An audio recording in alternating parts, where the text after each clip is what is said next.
Hello and welcome back to the Cosmic Enigma.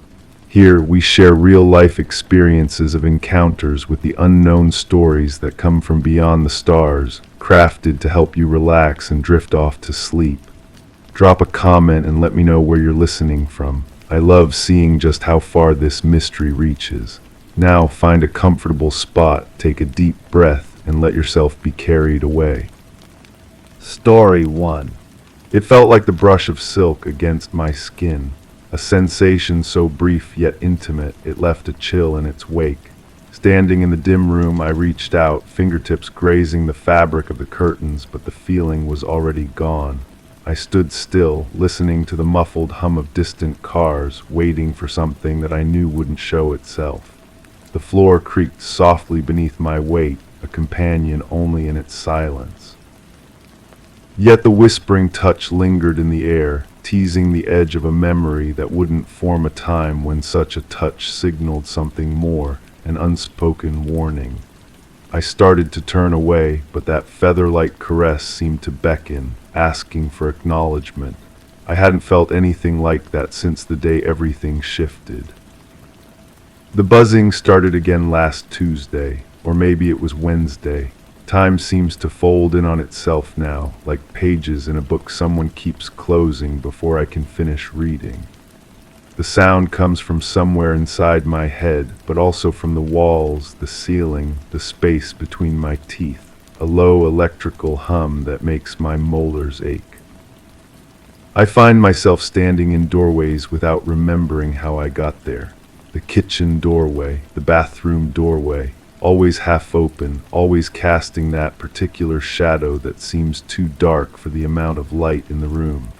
My hand hovers over the light switch, but I never turn it on. Something tells me not to look too closely at what might be waiting in the corners.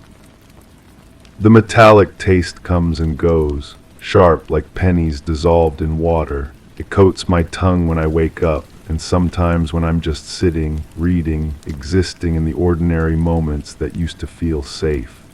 Now even breathing feels like an act of trespass. There were lights behind the trees. Sleep doesn't come easily anymore. When it does, I dream of standing in rooms I don't recognize, touching walls that pulse with warmth. The wallpaper breathes, in, out, like the slow rhythm of something massive and alive. I press my palm against it and feel a heartbeat that isn't mine, steady and patient and wrong. In these dreams, the silk touch returns. It starts at my wrist, travels up my arm with deliberate slowness.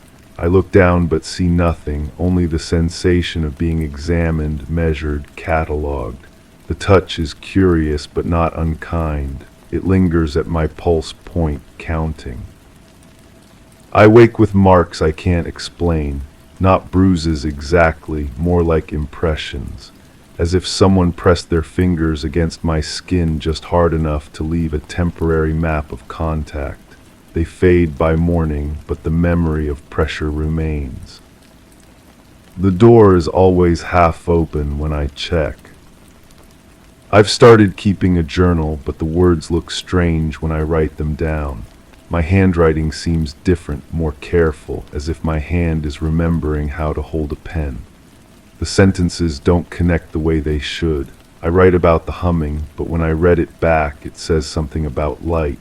I write about the dreams, but the words describe sounds I don't remember hearing.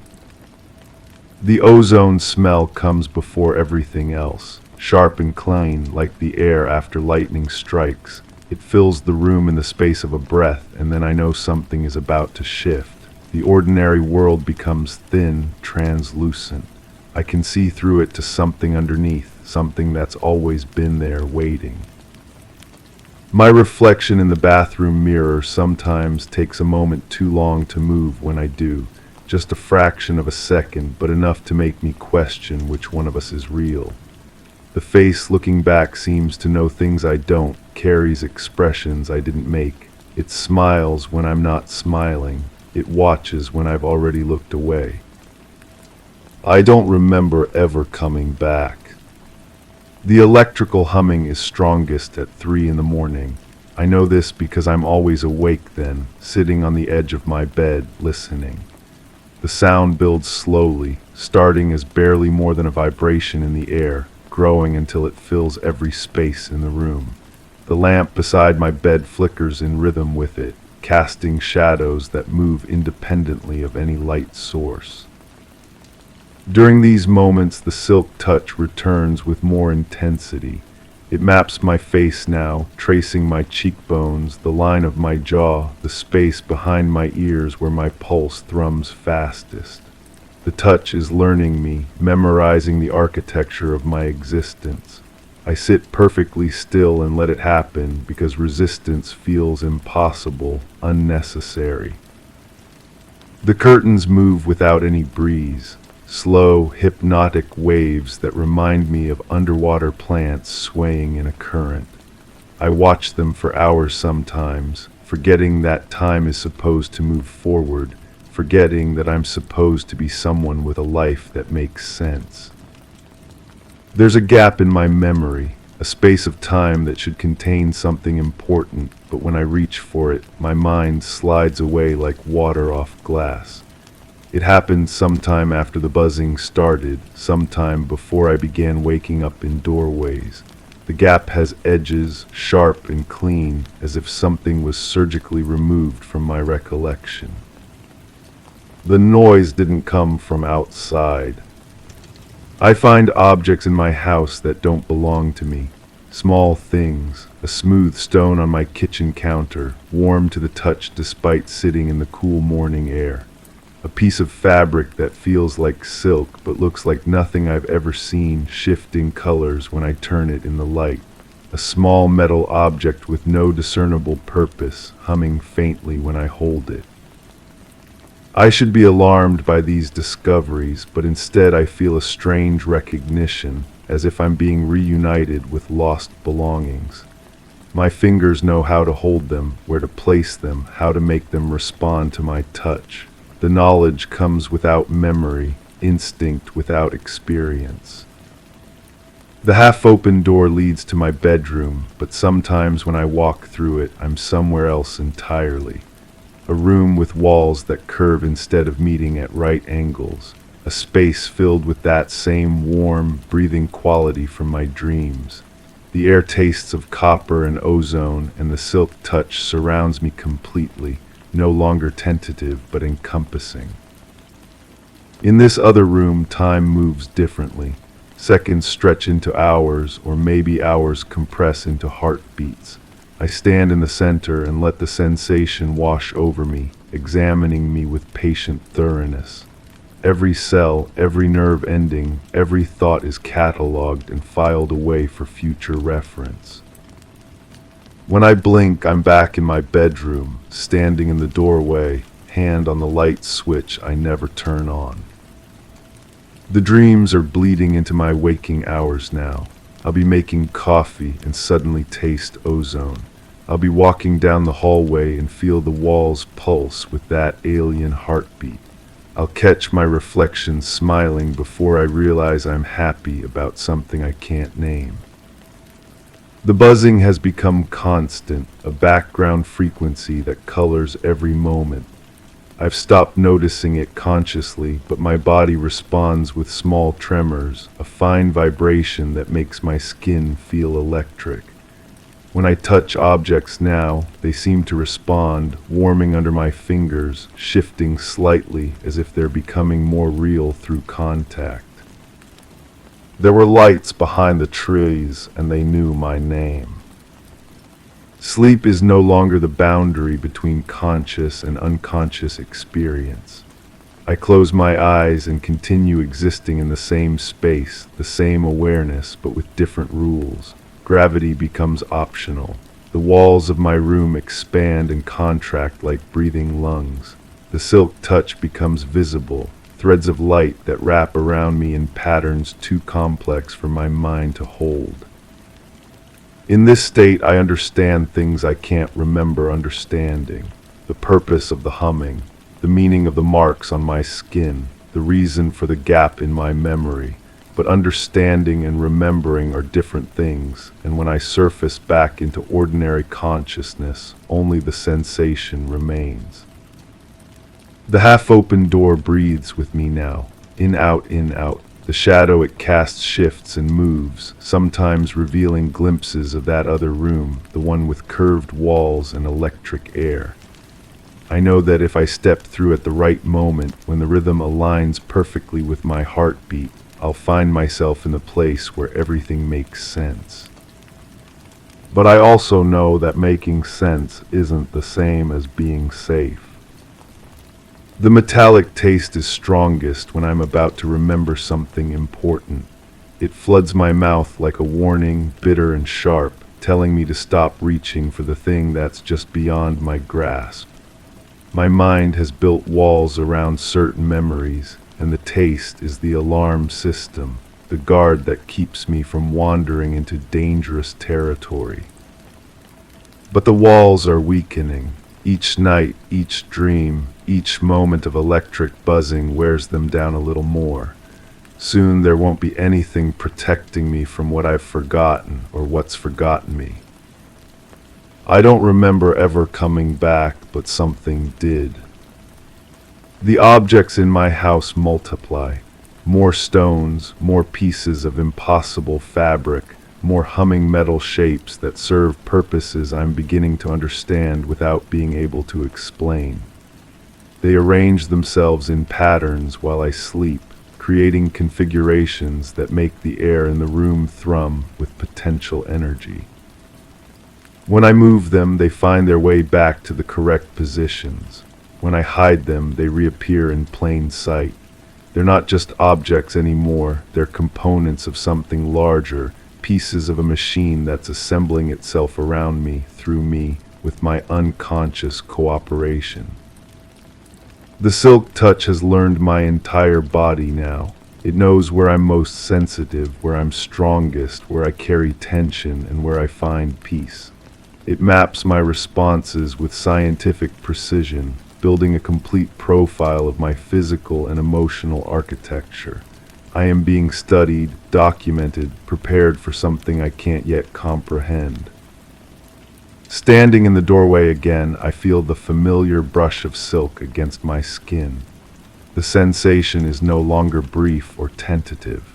It lingers, wraps around me like an embrace, holds me in place while the room around me shifts and breathes.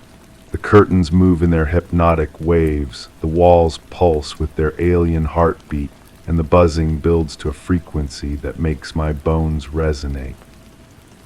The half-open door reveals its secret. There is no other side. The doorway is not a passage, but a threshold, not a boundary, but a meeting place. Something waits just beyond the edge of visibility, patient and curious and utterly other. It has been studying me through silk touches and electric dreams, learning how to exist in my world without destroying what makes me human. The gap in my memory isn't empty. It's full of an experience too large for my mind to contain, so it leaked out, leaving only fragments, the taste of ozone, the sound of humming, the feeling of being known completely by something that shouldn't exist. But it does exist, and it's still here, woven into the fabric of my daily life like silk threads in ordinary cloth. Invisible until the light hits them just right, then suddenly unmistakable, beautiful and strange. I reach out toward the doorway, fingertips grazing the air where the threshold should be. The sensation is exactly like touching curtains, silk against skin, intimate and electric. The touch responds, wraps around my hand, travels up my arm with that same deliberate curiosity I've come to know so well. This time I don't pull away. This time I let it draw me forward, across the threshold that isn't there, into the space that exists between what I remember and what I've forgotten. The room around me expands and contracts, breathing me in, making me part of its rhythm. The buzzing reaches a crescendo and then stops. In the sudden silence, I hear my own heartbeat, steady and calm. The silk touch surrounds me completely now, no longer examining but embracing, welcoming me back to a place I never left, an experience that never ended. When I open my eyes, I'm standing in the dim room again, reaching out toward curtains that feel like silk against my fingertips. The sensation is so brief yet intimate, it leaves a chill in its wake. I stand still, listening to the muffled hum of distant cars, waiting for something that I know will always be here, just beyond the edge of awareness, patient and curious and utterly mine. The floor creaks softly beneath my weight, and somewhere in the walls, something electric begins to hum. Story 2. It sounded like the soft rustle of pages turning. I hesitated in the hallway where the air always felt heavier, almost tangible. The noise persisted, faint and rhythmic, as though coming from a forgotten corner of the house. I turned toward the study, the hairs on my neck prickling with each step. The shadows seemed longer there, stretching across the floor like reaching arms. The desk lay untouched, yet the whispering continued from the bookshelf, where a single volume had shifted askew. This sound should have been impossible, yet it recalled a hidden recollection. I hadn't heard it in ages, not since the night everything changed. To whoever reads this, if anyone ever does, I'm writing because I can't carry this anymore. The weight of it sits behind my ribs like a stone that grows heavier each day. You won't understand what I'm about to tell you. Hell, I don't understand it myself. But I need to put it down somewhere, leave it behind like shed skin. Maybe then I can finally sleep without feeling watched. I've kept this secret for so long that it's become part of me, like a second heartbeat, like breathing underwater. The people in my life, they look at me now and I can see the questions in their eyes. When did you become so distant? When did your laugh start sounding hollow? When did you stop being you? I want to tell them it wasn't my choice, that something took pieces of me that night and never gave them back. But how do you explain the unexplainable? How do you describe the taste of air that isn't quite air, or the way silence can have texture? It always starts with that sound, pages turning, whisper soft, deliberate. Even now, sitting here with my pen trembling against the paper, I can hear it. It follows me everywhere, in empty rooms, in crowded spaces, in the space between sleeping and waking where truth lives, the sound of invisible fingers tracing words I'll never be able to read. That night I can't tell you when, only that it happened. I followed the sound like a sleepwalker. My feet knew the path before my mind did, down the hallway where the floorboards never creaked for me anymore. Past the mirror that started reflecting someone who looked almost like me but wasn't quite right around the eyes. The study door was already open. Had I left it that way, I never left it that way. The sound was coming from everywhere and nowhere, from the walls, from the air itself, from inside my own skull. I stood there frozen while reality bent around me like heat waves. The books on the shelves were moving, not falling, not shifting, moving, breathing, their spines expanding and contracting like lungs. And then I saw it. No, that's not right. I felt it, sensed it, knew it was there the way you know you're being watched in an empty parking lot, a presence that had weight without substance, a shadow that cast shadows of its own. It was reading. I don't know how I knew this, but I did. The way you know your own name, the way you know the taste of water. It was reading, and somehow, impossibly, it was reading me. My thoughts laid out like pages in a book, my memories spread open and examined with invisible fingers. I wanted to run, every instinct screamed at me to turn around and flee, but my body wouldn't obey. I stood there while it rifled through my mind like a filing cabinet, pulling out moments I'd forgot, childhood fears, the taste of birthday cake, the sound of rain on my bedroom window, the way my mother's voice sounded when she was worried. It took them all. Not stole, not destroyed, borrowed, like checking out library books that would never be returned. When I finally moved hours later, minutes, the sun was different. The quality of light had changed. Everything looked the same but felt wrong, like a photograph that's slightly out of focus. I tried to tell myself it was a dream, a hallucination brought on by stress or bad food or too little sleep. But dreams don't leave marks. And when I looked in the bathroom mirror the next morning, there were fingerprints on my reflection, on the inside of the glass. That was the beginning of everything falling apart. My friends started looking at me strangely, not with concern but with confusion, like they were trying to remember why they knew me. Conversations would stutter and die when I joined them, not from awkwardness but from a kind of bewilderment, as if my presence created a blank space in their minds. My own reflection became unreliable. Sometimes I'd catch glimpses of myself in store windows or car mirrors and see someone else looking back, someone who wore my face but held it differently, someone who knew things I didn't. The sound of pages turning followed me everywhere. In restaurants, I'd hear it coming from empty booths. In libraries, it echoed from sections where no one was reading. In my car, it whispered from the backseat when I was alone at traffic lights, always soft, always patient, always there. I started avoiding mirrors, started sleeping with the lights on, started checking locks twice, 3 times, knowing it wouldn't matter. Whatever had found me didn't need doors. The worst part wasn't the fear. It was the gradual realization that I was becoming transparent. Not literally, though sometimes I wondered about that too, but transparent in the way that matters. People's eyes would slide past me. Waiters would forget to bring my order. Cashiers would look right through me while asking for payment. I was being erased, slowly, carefully, 1 page at a time. The presence, I started thinking of it as the reader wasn't malicious. That might have been easier to bear. Malice has motivation. Malice can be fought or fled from or reasoned with, but this was something else. Something that existed beyond human concepts of good and evil. It simply was the way gravity simply is, the way entropy simply is. It was reading the world, and I had somehow become part of its library.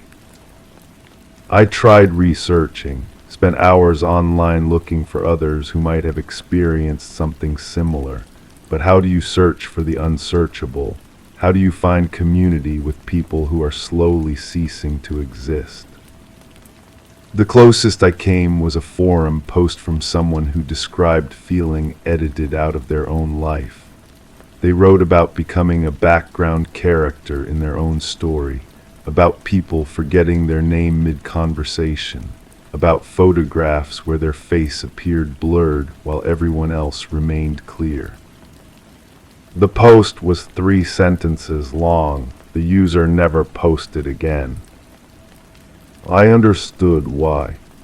There's a point where fighting becomes pointless, where resistance feels like trying to argue with the tide. The reader wasn't taking my life, it was reading it. And when you finish reading a book, you close it and put it away. I can feel myself becoming a closed book. My handwriting is getting fainter.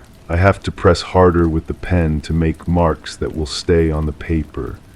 Sometimes I'll write a sentence and look back to find it gone, as if the words had never existed at all. The sound of pages turning is constant now. It's become my heartbeat, my breathing, the rhythm by which I measure what's left of my existence. I don't blame the reader. I don't think it chose me specifically. I was just in the wrong place at the wrong time, like a book left open on a table, available to be read.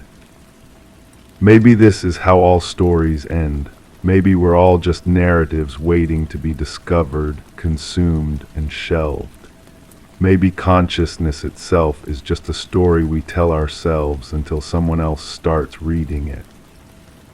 I want you to know, whoever you are, if you exist, if anyone exists, that I was here, that I had thoughts and dreams and fears like anyone else, that I loved the smell of coffee in the morning and the way shadows moved across walls in the afternoon, that I was real, even if I'm becoming less real with each word I write.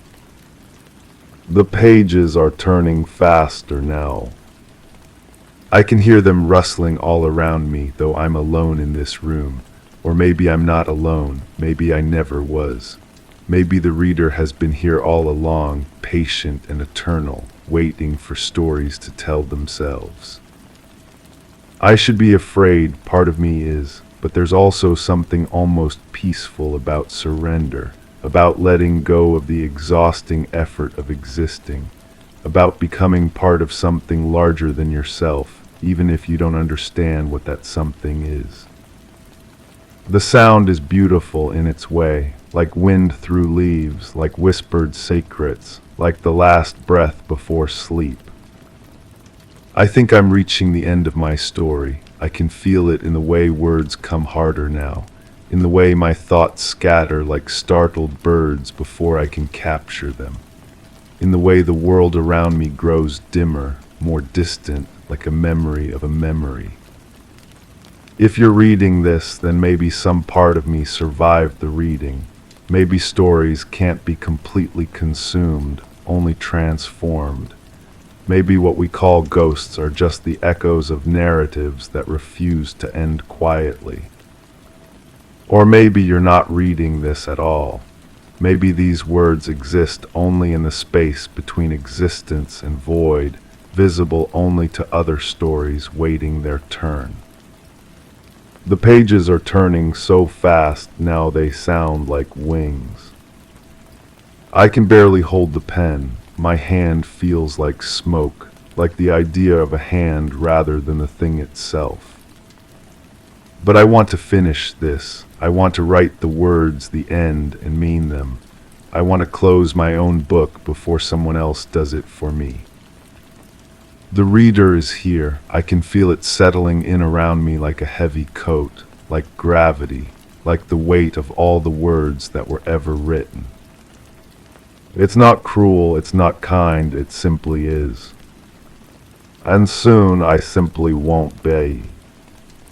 The sound of pages turning is all there is now, all there ever was.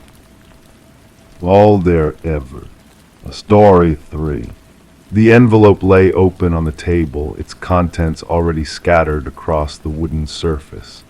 A faint smell of paper and ink lingered, mingling with a memory that brushed against the edge of consciousness. My fingertips traced the coarse edge of the stationery, a lingering warmth that seemed foreign there. The air felt dense, as if it had absorbed the whispers of a hidden conversation. As I reached to close the window, a sudden shift in the breeze sent a sharp chill up my spine, and everything felt slightly off balance, as if the room had held onto a secret too tightly. I'm trying to remember. That's what I keep telling myself over and over, like a mantra that might unlock something buried deep inside my skull. The papers are still here, scattered like breadcrumbs leading back to a place I can't quite reach. When I close my eyes, fragments surface. Not memories exactly, more like echoes of things that happened to someone who might have been me. The smell of metal, that comes back first, sharp and clean, like coins pressed against skin. It cuts through everything else, through the fog that seems to live behind my eyes now. Sometimes I wake up and my mouth tastes like copper, and I don't know why. There was a hallway, long and narrow, with fluorescent lights that buzzed overhead. The sound was constant, an electrical hum that seemed to crawl under my skin and nest there. I can feel it even now, vibrating in my chest cavity, making my teeth ache. The floor was linoleum, that institutional green that exists nowhere in nature. My footsteps echoed, but they sounded wrong somehow, too heavy, or maybe too light, like I was walking through water, or like the ground wasn't quite solid beneath me. But when was this? Before the envelope? After? The timeline slides around in my head like oil on glass. I remember sitting in a chair, vinyl that stuck to my thighs. There was a window, but it faced a brick wall so close you could touch it if the glass wasn't in the way. The light that came through was thin and gray, the kind that makes everything look sick. Someone was talking, but their voice sounded like it was coming from underwater. Muffled words that might have been important, might have been nothing at all. The papers on the table, they're not random. I know this even though I can't remember arranging them. There's a pattern here, a message I'm supposed to understand. But every time I think I'm close to grasping it, the meaning slips away like smoke. There was a door heavy with a small window reinforced with wire mesh. Beyond it, a figure stood perfectly still, not waiting exactly, more like they were part of the architecture, a shadow that had learned to hold its shape. I watched them for what felt like hours, but they never moved, never acknowledged that I was there. Their stillness was so complete it made me question whether I was moving, whether I was real. The hum got louder. Sometimes I think I can hear it now, threading through the silence of this room. It starts low, almost below the threshold of hearing, then builds until it's all there is, until it replaces my heartbeat, my breathing, my thoughts. During these moments, I remember the taste of something bitter on my tongue. Medicine, maybe, or fear. My hands shake when I try to write this down. The pen feels foreign, like I've forgotten how to hold it properly. The letters come out wrong, tilted, and uncertain. But I keep going because stopping feels dangerous somehow. Like if I stop trying to remember, the fragments will scatter completely, and I'll be left with nothing but the hum. There was a voice that said my name, or what I thought was my name, but it sounded strange, like hearing a recording of yourself played back at the wrong speed. The voice belonged to someone in a white coat, someone whose face I can't quite bring into focus. Their features blur whenever I try to look directly at them, like they're made of fog. The envelope arrived this morning, or yesterday. Time doesn't behave the way it used to. Inside were photographs, but not of anything I recognize. Empty rooms with chairs arranged in perfect circles. Hallways that stretch beyond the frame. A door slightly ajar with darkness spilling out like liquid. At the bottom of each photo, someone had written numbers in red ink, coordinates maybe, or dates, or something else entirely. I keep touching my arms, checking for marks I can't remember getting. There's a spot on my left wrist that feels tender, like an old bruise that won't heal. When I press it, I get flashes of being held down, of something sharp and cold against my skin. But the memory is incomplete, edited. Like someone took scissors to it and left only the edges. The figure by the door, they're in my dreams now, still motionless, still watching. In the dreams, I try to approach them, but the hallway stretches longer with each step. The fluorescent lights flicker and buzz, casting everything in strobing shadows. The closer I get, the more the figure seems to dissolve until I'm reaching for empty air. But sometimes, just before I wake up, they turn their head, and I see that where their face should be, there's only smooth skin. No features, no expression, just blank flesh that reflects the harsh light like wet stone. The papers are trying to tell me something. I arrange and rearrange them, looking for the key that will make everything click into place. There are forms with my signature, but I don't remember signing them. Documents with official seals and letterheads I don't recognize. And underneath it all, a single sheet of paper with one line written in handwriting that might be mine. The treatment was successful. What treatment? Successful at what? The taste of copper is getting stronger. I found a mirror today and stared at my reflection for a long time. The person looking back seemed familiar but not quite right, like a photograph that's been slightly overexposed. There were dark circles under the eyes, deeper than exhaustion could explain, and something else, something in the expression that I didn't recognize. A wariness, like someone who's learned not to trust their own perceptions. The hum is constant now. It follows me from room to room, a frequency that seems to resonate with my bones. Sometimes I catch myself humming along without realizing it, my throat vibrating in harmony with something I can't see or touch. There was a conversation. I remember fragments of it, words floating up from the depths like debris from a sunken ship. Someone asking how I felt, someone explaining procedures, someone saying that everything would be better soon, that I wouldn't have to worry anymore. The voice was kind, reassuring, but kindness can be a mask for other things. The chair I sat in, it had restraints, not cruel ones, just soft straps that kept my arms in place. For my own safety, they said, to prevent me from interfering with the process. But what process? What was I interfering with? I keep checking the locks on my doors, though I'm not sure what I'm trying to keep out, or in. The photographs in the envelope, I've been studying them with a magnifying glass I found in a drawer. In one of them, there's a shadow on the wall that doesn't match anything else in the frame. It's human-shaped but wrong somehow, too tall and thin, with angles that hurt to look at directly. The more I stare at it, the more it seems to move, shifting just enough to make me question what I'm seeing. There was pain, not physical exactly, but something deeper, like having thoughts pulled out by the roots, leaving raw spaces behind. I remember gripping the arms of the chair so tightly my knuckles went white.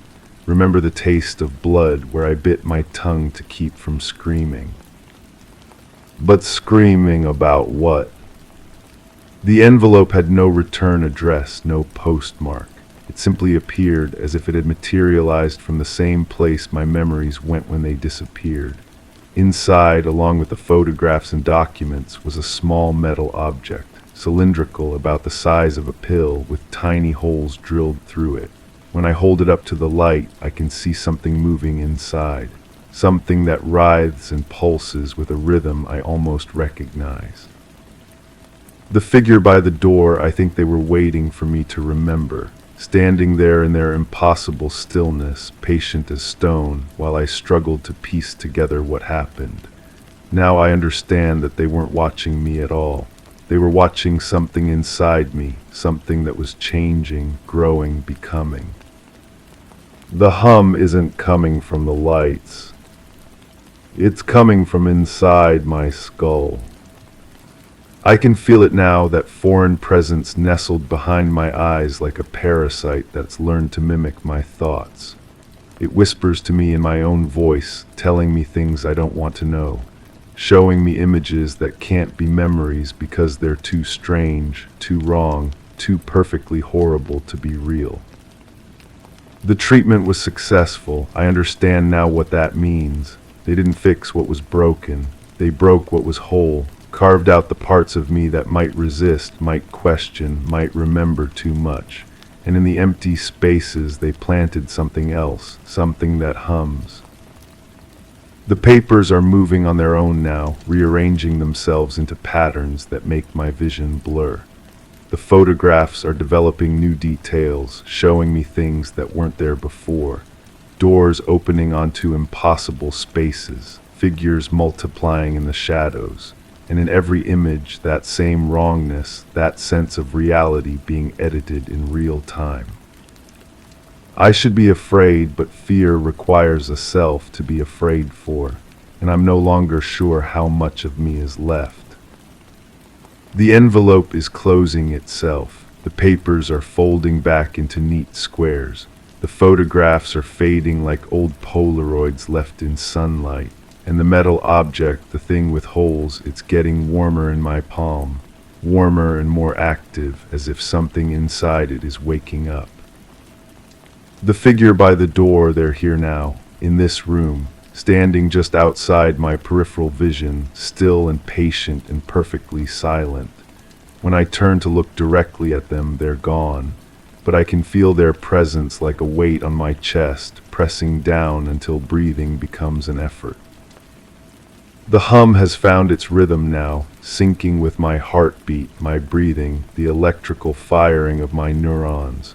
We're becoming something together, the sound and I something new. Something that remembers differently, thinks differently, exists in the spaces between what was and what might be. I'm going to stop writing now, not because I want to, but because the words are changing as I write them, becoming something else entirely. The pen is moving on its own, guided by fingers that no longer feel entirely mine. Something is waking up, something that was planted deep and has been growing in the dark, feeding on the fragments of who I used to be. The memories aren't coming back because they were never meant to. They were the price of admission to whatever I'm becoming. The hum is getting louder, the figure is getting closer, and somewhere in the distance I can hear the sound of doors opening, one by one, releasing things that should have stayed locked away. The treatment was successful. I remember everything now. And I wish I didn't. Story 4. The hallway was unoccupied upon the initial inspection. The overhead lighting cast uniform shadows, implying no obstruction or tampering. There was an absence of auditory disturbances. None of the occupants reported hearing any irregular noise during the monitored time frame. The floor was freshly polished, with no visible footprints or scuff marks, suggesting lack of recent passage. The thermostat maintained a constant temperature, recorded precisely as 72 degrees. However, the clock on the wall showed a time discrepancy of 15 minutes, despite being synchronized the previous day. I found this report tucked between the pages of a notebook I don't remember owning. The handwriting looks like mine, but the words feel foreign, clinical in a way I've never been. I've been having the same dream for weeks now, and reading this makes my skin feel tight, like it's trying to shrink away from my bones. The first dream was simple. I was lying in my bed, but the room felt different. There was a light coming from somewhere above me, not harsh, just present. An oval light, unmoving but pulsing like a breath, always above me. I remember thinking it was probably just the streetlight filtering through my curtains in some new way. The building next door had been under construction, so maybe they'd installed something that changed how the light fell into my room. In the dream, there was a constant hum, like someone was modulating a frequency only I could hear. It wasn't unpleasant, just there, threading through everything like background music you only notice when it stops. When I woke up, I checked my phone for messages, brushed my teeth, made coffee. Normal things. The dream felt like stress, nothing more. I'd been working too much, sleeping too little. Dreams get weird when your schedule gets weird. But the dream came back. The second time it lasted longer. The oval light was still there, still pulsing, but now I could see more of the room around me, except it wasn't quite my room. The walls were the same color, the furniture in the same places, but everything felt stretched, like someone had taken a photograph and pulled it slightly out of focus. The hum was louder now, and underneath it I could hear something else. A voice, maybe, metallic, distant, speaking words I couldn't quite catch. I felt as if I were being lifted, though no part of my body moved. It was like floating in water, that weightless sensation, but dry. The air around me had a sharp scent, like ozone after a storm, but cleaner, more artificial. I tried to move my arms, but they felt heavy, disconnected. The voice kept talking, a steady stream of sounds that almost made sense, but never quite resolved into meaning. When I woke up from that one, my mouth tasted like copper. I drank 3 glasses of water and still couldn't shake it. That's when I started noticing things during the day. Small things. My coffee mug was on the wrong side of the sink one morning. I always put it on the right, but there it was on the left, clean and dry like it had been there all night. The remote control was under my couch cushions, even though I distinctly remembered leaving it on the coffee table.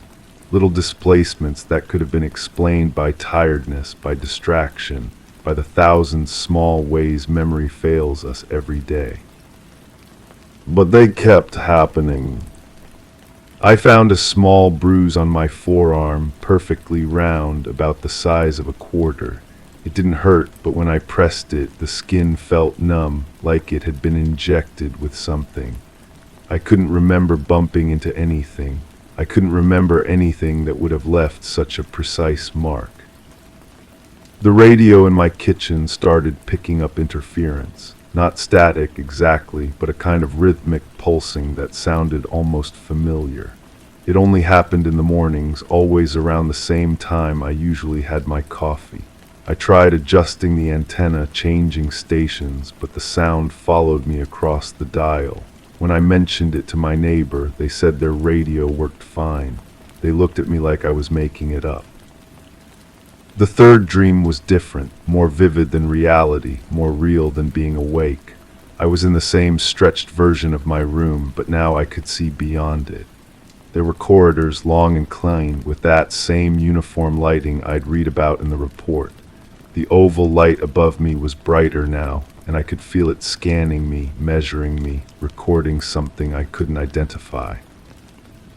The metallic voice was clearer. It wasn't speaking to me exactly, but about me, describing things, my height, my weight, the color of my eyes, but also other things, numbers I didn't understand, coordinates maybe, measurements of things I couldn't name. The voice was calm, professional, like a doctor dictating notes during an examination. I tried to turn my head to see where the voice was coming from, but my neck wouldn't move. Everything was locked in place except my eyes, and even those felt sluggish, like I was seeing through thick glass. The corridors stretched away in all directions, and I had the strangest feeling that I'd been here before. Not in a dream, but really been here. The familiarity was overwhelming, like trying to remember a word that's right on the tip of your tongue. When I woke up, my sheets were damp with sweat, but I felt cold. The taste of copper was stronger now, and it stayed with me all day. That's when the contamination started. I'd be sitting at my desk, working on something ordinary, and I'd hear the hum, just for a few seconds, threading through the sound of traffic and air conditioning and normal life. I'd look around, but no one else seemed to notice. I'd be walking down the street and catch a glimpse of that oval light reflected in a store window, but when I turned to look directly, there was nothing there. Just the regular fluorescent lights of whatever shop I was passing. I started losing track of conversations. I'd be talking to someone and suddenly realize I hadn't heard the last few minutes of what they'd said.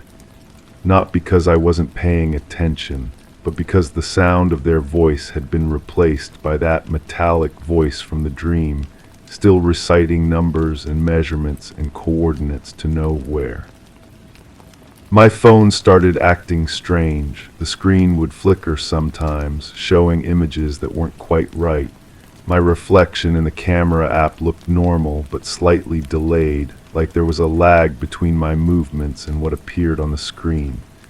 I took it to be repaired, but the technician said there was nothing wrong with it. Everything tested normal.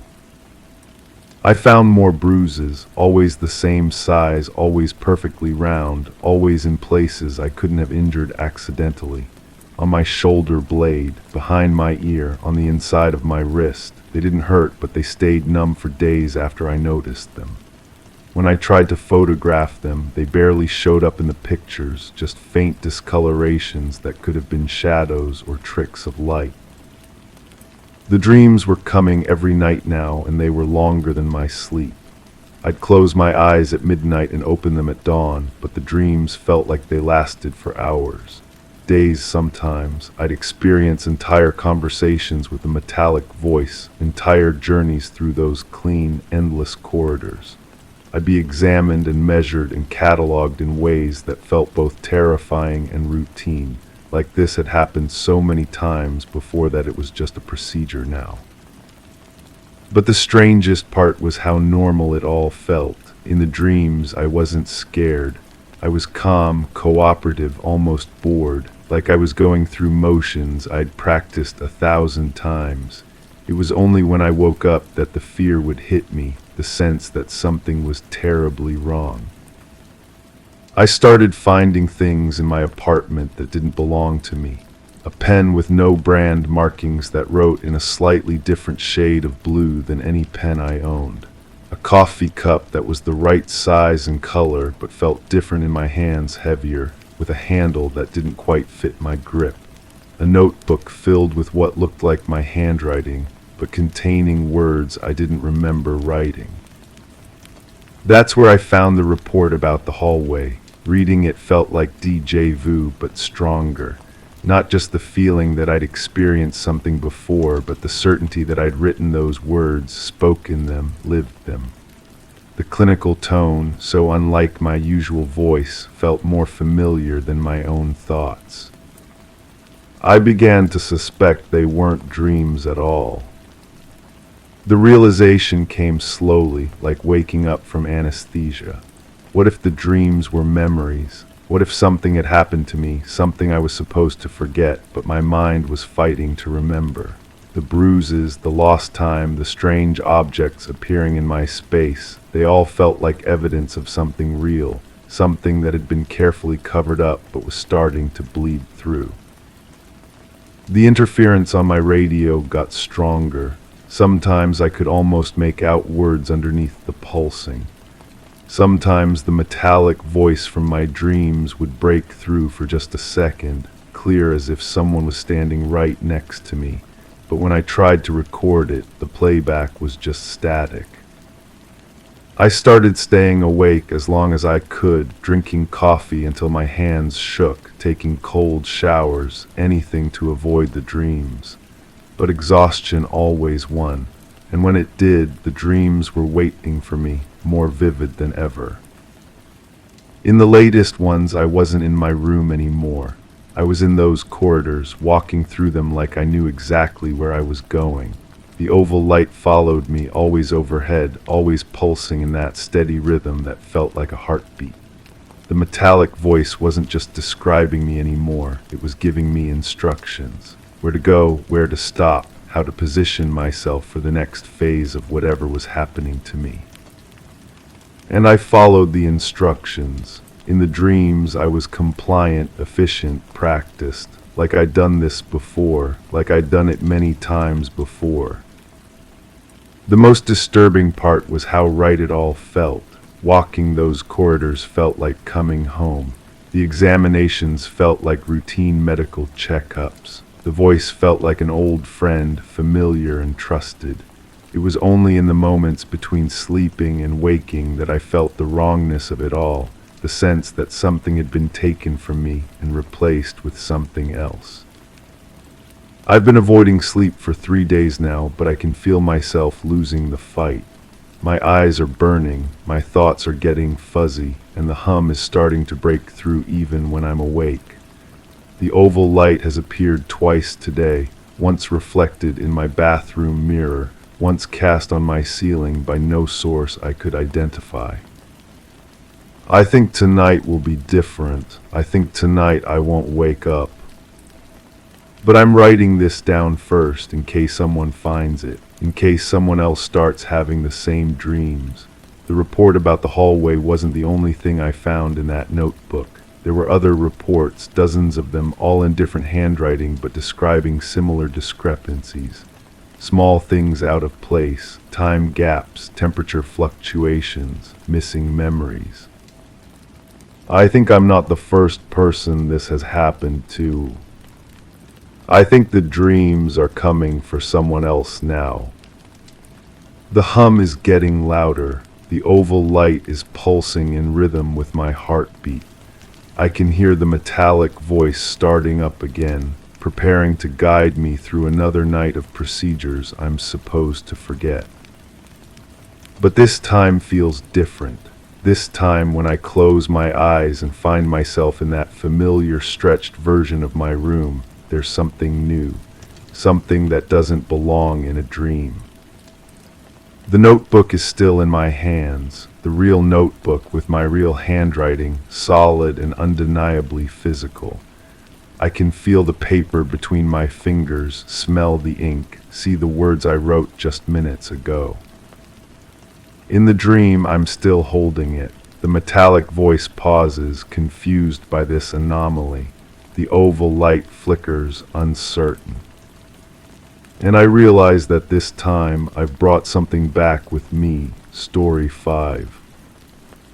It happened every day like a gentle ritual, one I never thought twice about.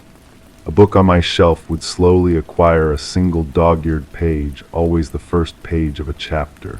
Each morning as I dusted the shelf, there it was, a tiny triangle folded precisely. I assumed it was my doing, a subconscious act as I skimmed through the pages. But last Tuesday, the fold was 2 pages in. Yesterday, 3. And today, there's no fold at all, just a faint crease where one ought to be. The dreams began around the same time the book started changing. At first, they were nothing more than gentle interruptions to my sleep. I'd find myself standing in what looked like my bedroom, but the walls seemed to breathe with a soft, rhythmic pulse. Everything was familiar yet wrong, like looking at a photograph that's been slightly overexposed. The light came from above, always from above, an oval glow that hung suspended in the air, unmoving but pulsing like a breath. I remember thinking how strange it was to dream of standing. Usually my dreams were filled with movement, with running or falling or floating.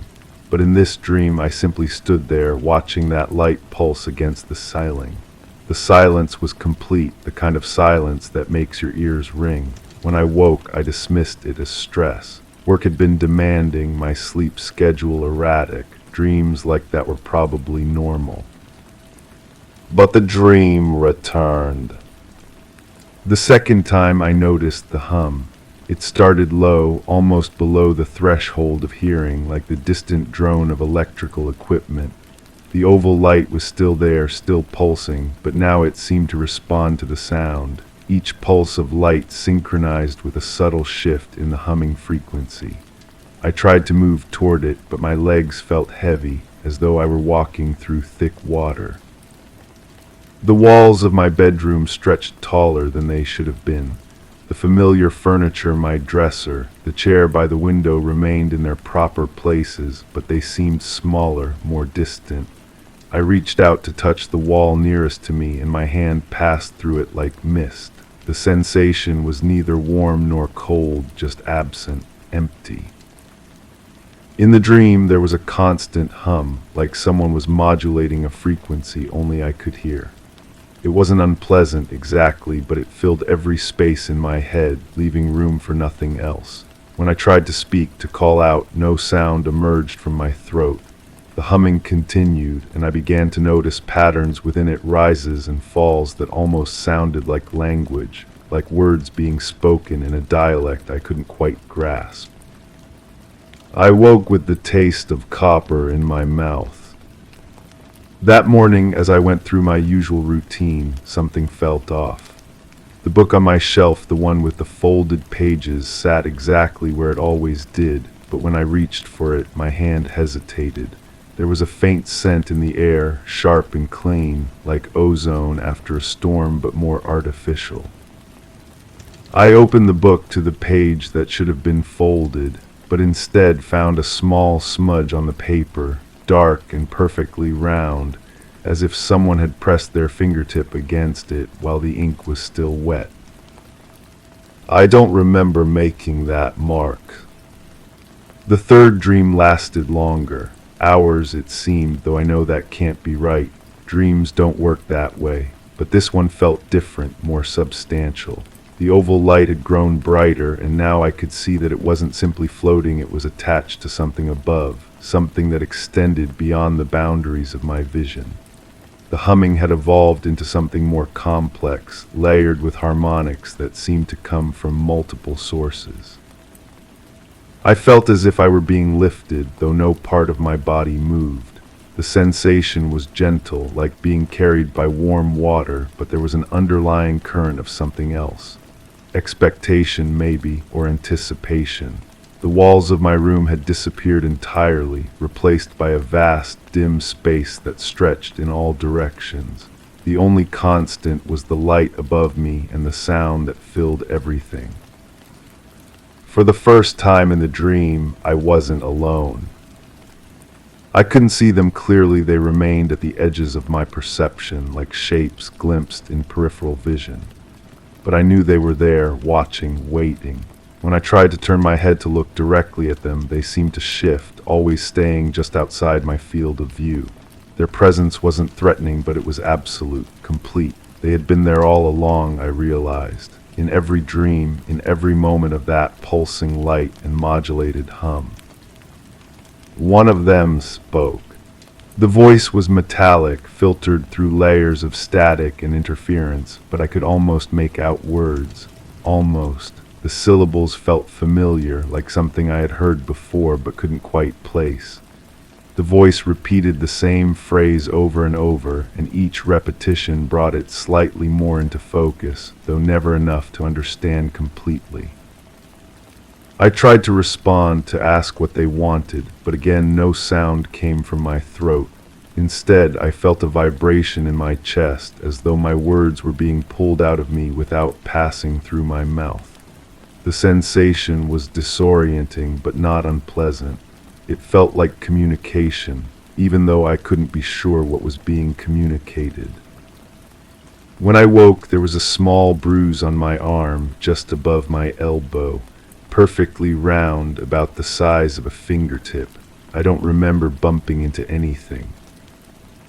The days began to blur together after that. I'd find myself standing in my kitchen, holding a cup of coffee that had gone cold, with no memory of making it. The book on my shelf continued to change, sometimes folded pages, sometimes smudges, sometimes small tears that looked too precise to be accidental. I started taking photographs of it each morning, trying to document the changes, but the pictures never seemed to capture what I was seeing with my eyes. Electronic devices began to malfunction around me. My phone would display the wrong screen, showing apps I'd never downloaded or messages I'd never received. The television would turn itself on in the middle of the night, always tuned to static. I'd wake to the sound of white noise filling my bedroom, and when I reached for the remote, the screen would go black before I could touch it. The dreams were becoming more frequent, not just at night, but during the day as well. I'd be sitting at my desk working and suddenly find myself back in that vast, dim space with the oval light pulsing above me. The transition was seamless. One moment I was typing, the next I was standing in the dream, watching the light and listening to the hum. When I returned to awareness, only minutes had passed, but I felt as though I'd been gone for hours. The voices were clearer now. Multiple voices speaking in overlapping patterns that created a kind of chorus. I began to recognize individual tones, distinct personalities within the collective sound. One voice was higher, more melodic. Another was deeper, more resonant. They spoke the same phrases repeatedly, and gradually I began to understand that they were speaking to me, not just around me. They knew my name, though they never said it aloud. In the dream, I started to move more freely. The heavy, underwater feeling in my legs had disappeared, replaced by a sensation of weightlessness. I could drift through the space, approaching the light, moving toward the voices. But the closer I got, the more the dream began to shift and change. The light would pulse faster, the voices would overlap until they became indistinguishable from the humming, and I would find myself back where I started, standing in the center of that vast, empty room. Time moved differently there. I could feel minutes stretching into hours, or hours compressing into seconds. Sometimes I would experience the same moment repeatedly, the light pulsing, a voice speaking a particular phrase, the sensation of being lifted as though the dream were skipping like a damaged recording. I began to suspect that I wasn't dreaming at all. The realization came gradually, like a photograph developing. Small details from the dreams started appearing in my waking life with increasing frequency. The scent of artificial ozone would fill my apartment at random moments. I'd catch glimpses of oval lights reflected in windows or mirrors, always in my peripheral vision, always gone when I turned to look directly. The humming would start up when I was alone, so quiet at first that I thought it might be the refrigerator or the air conditioning, but it would grow louder until it filled my head completely. I found marks on my body that I couldn't explain, not just the round bruises, but thin lines along my arms and legs, perfectly straight and evenly spaced. They didn't hurt and they faded quickly, but they were there. Real, tangible evidence that something was happening to me, something I couldn't remember or understand. The book on my shelf had stopped changing, but now it would sometimes be missing entirely. I'd go to dust the shelf and find an empty space where it should have been, only to discover it later in another room, open to a page I'd never seen before. The text on these pages was familiar, the same book I'd been reading for months, but the words seemed to be arranged differently, as though someone had been editing the content while I wasn't looking. I started keeping a journal, trying to document the changes, the dreams, the lost time. But when I'd go back to read what I'd written, the entries would be different from what I remembered writing. Not completely different, but altered in small ways. A word changed here, a sentence restructured there. Always subtle, always just enough to make me question my own memory. The dreams were no longer confined to sleep. I'd be walking down the street and suddenly find myself in that familiar space, surrounded by the voices and the pulsing light. People would continue moving around me, but they seemed distant, muted, as though I were watching them through thick glass. I could see their mouths moving, but I couldn't hear their words over the constant humming that filled my ears.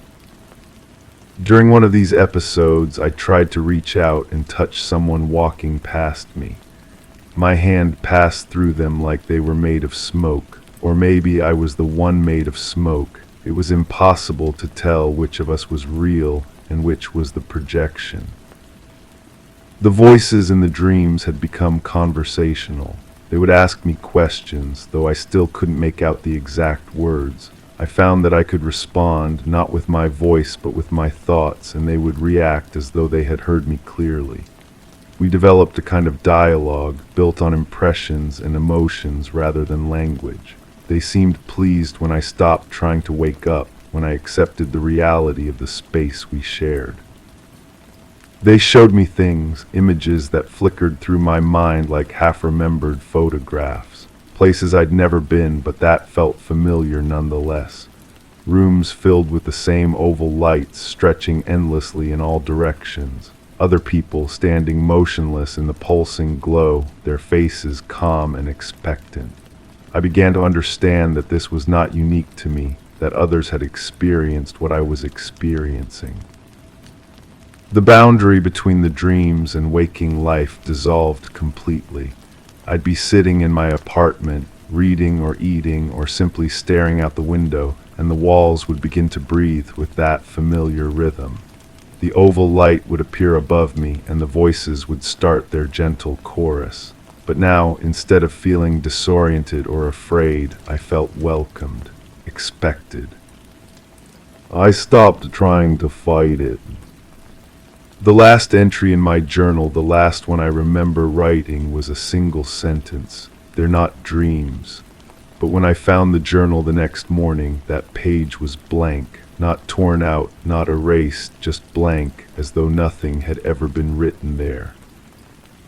I began to understand that my memories were being curated, edited like the text in the book on my shelf. Experiences were being removed or modified, leaving only the impressions that served some larger purpose.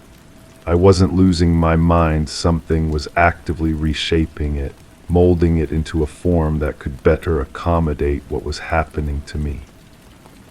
The realization should have been terrifying, but instead it felt like relief. The constant questioning, the doubt, the struggle to understand, all of that faded away, replaced by a calm acceptance. Whatever was happening had been happening for a long time. The dreams were just the part I was allowed to remember. Now, as I stand in my bedroom, I can see the oval light pulsing gently above me. The humming fills the air, modulated and complex, carrying voices I've learned to recognize. The walls breathe with their familiar rhythm, and I feel that sensation of being lifted, though my feet remain firmly on the floor. The book on my shelf sits exactly where it should be, unmarked and unchanged. But as I watch, a page begins to fold itself, creating that precise triangle I've seen so many mornings.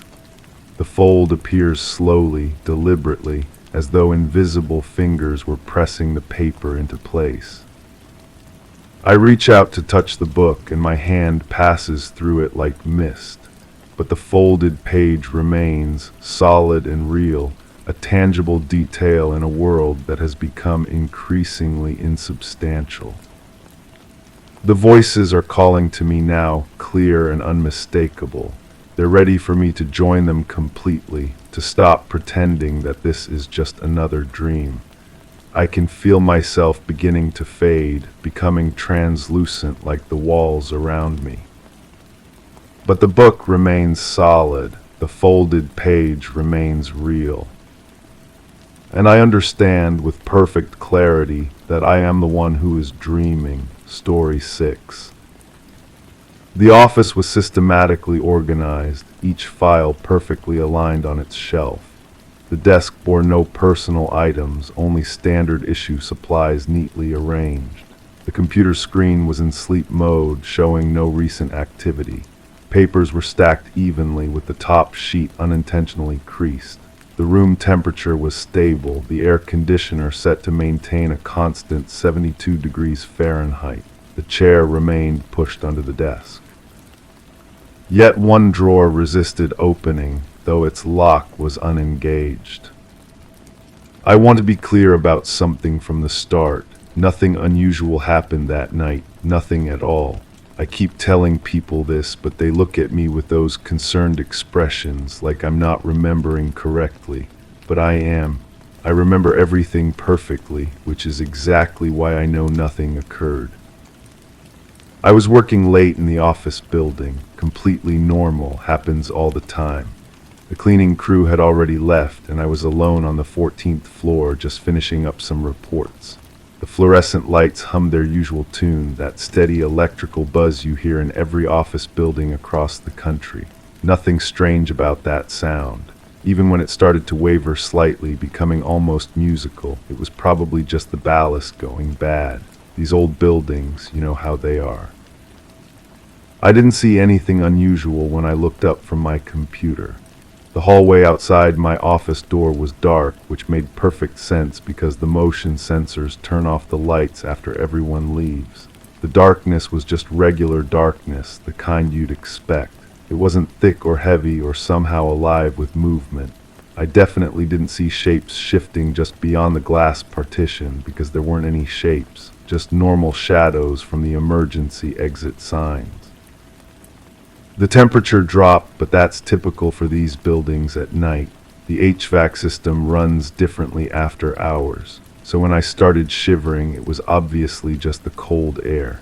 Even though I was wearing my heavy wool sweater, the one that usually keeps me too warm. Even though I could see my breath forming small clouds in the air, which was probably just a trick of the light reflecting off the computer screen. I keep trying to explain this to people. There was no sound coming from the elevator shaft. Elevators make noise sometimes when they're not in use. Settlement sounds, mechanical adjustments, perfectly normal building operations. The rhythmic thumping I heard wasn't like footsteps at all.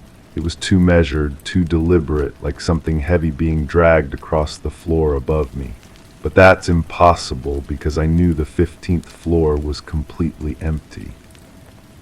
Had been for months since the renovation started. The lights in the hallway began flickering, which happens all the time in older buildings. Electrical issues, nothing more. When they started flashing in a pattern, it was clearly just a coincidence. 3 long flashes, then 2 short ones, then 3 long again. Like some kind of signal, but signals require someone to send them, and I was completely alone. The pattern repeated exactly 17 times before stopping. Not that I was counting, because why would I count something so meaningless? I didn't feel like I was being watched. That sensation of eyes on the back of your neck, that primitive instinct that makes your skin crawl, that was just my imagination running wild from working too late. Stress can do funny things to your perception. Even when I turned around and saw the impression in the leather chair across from my desk, as if someone had been sitting there, it was obviously just the way the cushion naturally settles. Leather does that, forms depressions over time. The smell started around then, but it was probably just something from the restaurant on the ground floor. Ventilation systems can carry odors throughout a building. It wasn't metallic exactly, more like copper pennies mixed with something organic, something that reminded me of the biology lab from school. Sweet and sharp at the same time, getting stronger by the minute. I opened a window to let in some fresh air, but the smell seemed to follow me, clinging to my clothes, settling in my hair.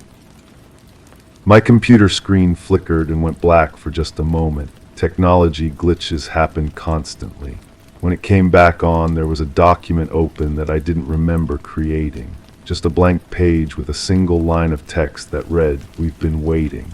Obviously a prank from one of my coworkers, probably set up earlier in the day with some kind of delayed timer. Though I couldn't figure out how they'd managed to bypass the password protection on my system. The elevator dinged, which was strange because I hadn't called it, but elevators sometimes move on their own for maintenance cycles. When the doors opened, the interior light was that sickly green color, not the usual warm white, probably just a bulb going bad. The floor was wet, covered in what looked like dark puddles, but it was most likely just water from the cleaning crew's mops. Even though the cleaning crew had left hours ago, and the puddles seemed to shimmer with an oily, iridescent quality that water doesn't usually have. I decided to take the stairs instead. Perfectly rational decision. Exercise is good for you, and I'd been sitting at my desk too long anyway. The stairwell was darker than usual, but that's normal for emergency areas. They keep the lighting minimal to save energy. My footsteps echoed strangely, creating multiple overlapping sounds as if other people were walking with me. Acoustic phenomena in enclosed spaces can be unpredictable. Sound waves bounce and multiply in unexpected ways. On the 10th floor landing, I stopped to catch my breath. Not because I heard something calling my name, because I didn't hear anything at all. The voice that seemed to whisper from behind the door marked "Authorized personnel only" was clearly just air moving through the ventilation system. Even though it sounded exactly like my mother's voice, and she'd been gone for over a decade. Even though it knew details about my childhood that no one else could possibly know. The door handle was warm when I touched it, but that's normal for metal fixtures in buildings.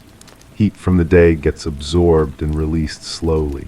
I didn't turn the handle. I definitely didn't open the door and look inside, which is why I can't possibly know that the room beyond was filled with that same green light, or that the walls were covered in photographs. Hundreds of them, all showing me at different stages of my life, taken from angles that suggested the photographer had been very, very close. I continued down the stairs, moving faster now, but not because I was afraid. Fear would be irrational, and I'm a logical person. I was simply eager to get home, to return to my normal routine. The exit door on the ground floor was locked, which sometimes happens after hours for security reasons. The security guard must have made his rounds early. Though when I pressed my face to the glass, I could see him at his desk, slumped forward in a position that looked uncomfortable for sleeping. I tried the other exits, but they were all sealed somehow. Not locked exactly, but fused shut as if the metal had melted and reformed. Impossible, of course, so it must have been some kind of security upgrade I wasn't aware of. The building management was always implementing new safety measures. Even though the metal was still warm to the touch, and I could see my handprints glowing faintly on the surface after I pulled my hands away. The lobby felt different, but lobbies always feel different at night. Larger somehow, with deeper shadows and stranger acoustics. The ceiling seemed higher than I remembered, stretching up into darkness that the security lights couldn't penetrate. The marble floor reflected everything with perfect clarity except for my own image. When I looked down, I could see the ceiling, the walls, the furniture, but the space where I should have been standing was just empty floor. I called out to the security guard, but he didn't respond. Deep sleeper, obviously. When I got closer, I could see that his uniform was soaked with that same dark liquid I'd noticed in the elevator. Probably spilled coffee, though it was thicker than coffee, and it moved slightly as if it were still warm. His badge read Peterson, but I'd never seen him before, and I'd worked in this building for years. His face was turned away from me, which was fortunate because I had the strangest feeling that I wouldn't want to see his expression. The phones were dead, not just busy or disconnected, but completely silent, as if the entire telephone system had been shut down. My cell phone showed no signal, which happens sometimes in buildings with thick walls, though when I checked the screen I noticed that the display was showing a date that didn't make sense. Numbers that couldn't possibly be right, suggesting I'd been in the building far longer than I remembered. I sat down in one of the lobby chairs to think through my options, perfectly reasonable response to an unusual situation. The leather was cold and slightly damp, and it made soft squelching sounds when I shifted my weight, probably just humidity in the air. The building's climate control system wasn't perfect, especially during certain weather conditions, though I couldn't remember what the weather had been like when I'd arrived at work that morning. That's when I noticed the windows. They were covered with some kind of dark film from the outside, blocking any view of the street. Tinted glass for energy efficiency, most likely, though I was certain the windows had been clear when I'd arrived. The darkness beyond was absolute, pressing against the glass like something solid. When I put my hand against the window, the surface was ice cold, and I could swear I felt something pressing back from the other side. The elevator dinged again, and this time the doors opened to reveal someone standing inside. At least I think it was someone. The figure was wearing a business suit, perfectly pressed and professional, but the proportions were wrong somehow. Too tall, with arms that hung too low and a head that tilted at an angle that necks shouldn't accommodate. When it stepped out of the elevator, its feet didn't quite touch the floor, hovering just slightly above the marble surface. I didn't run. Running would have been an overreaction, and I pride myself on being level-headed in stressful situations. I simply walked briskly toward the stairwell, maintaining my composure even when I heard those non-footsteps following behind me. The sound was like wet fabric being dragged across glass, rhythmic and deliberate. I didn't look back because there was no need to look back. Nothing was there. The stairwell door slammed shut behind me, but doors do that sometimes when the air pressure changes. Building ventilation systems can create sudden drafts. I climbed steadily, not hurrying, just maintaining a reasonable pace. Though I noticed I was breathing heavily, and my heart was beating so fast I could hear it echoing in the narrow stairwell. Cardiovascular response to physical exertion, completely normal. On the 7th floor, I paused again, not because the door was standing open, because it wasn't. All the doors were closed, just as they should be. I couldn't see into the darkened office space beyond, couldn't make out the shapes that seemed to be moving between the cubicles. Couldn't hear the sound of multiple voices whispering in languages I didn't recognize, because none of those things were happening. I reached my floor and returned to my office, which was exactly as I'd left it.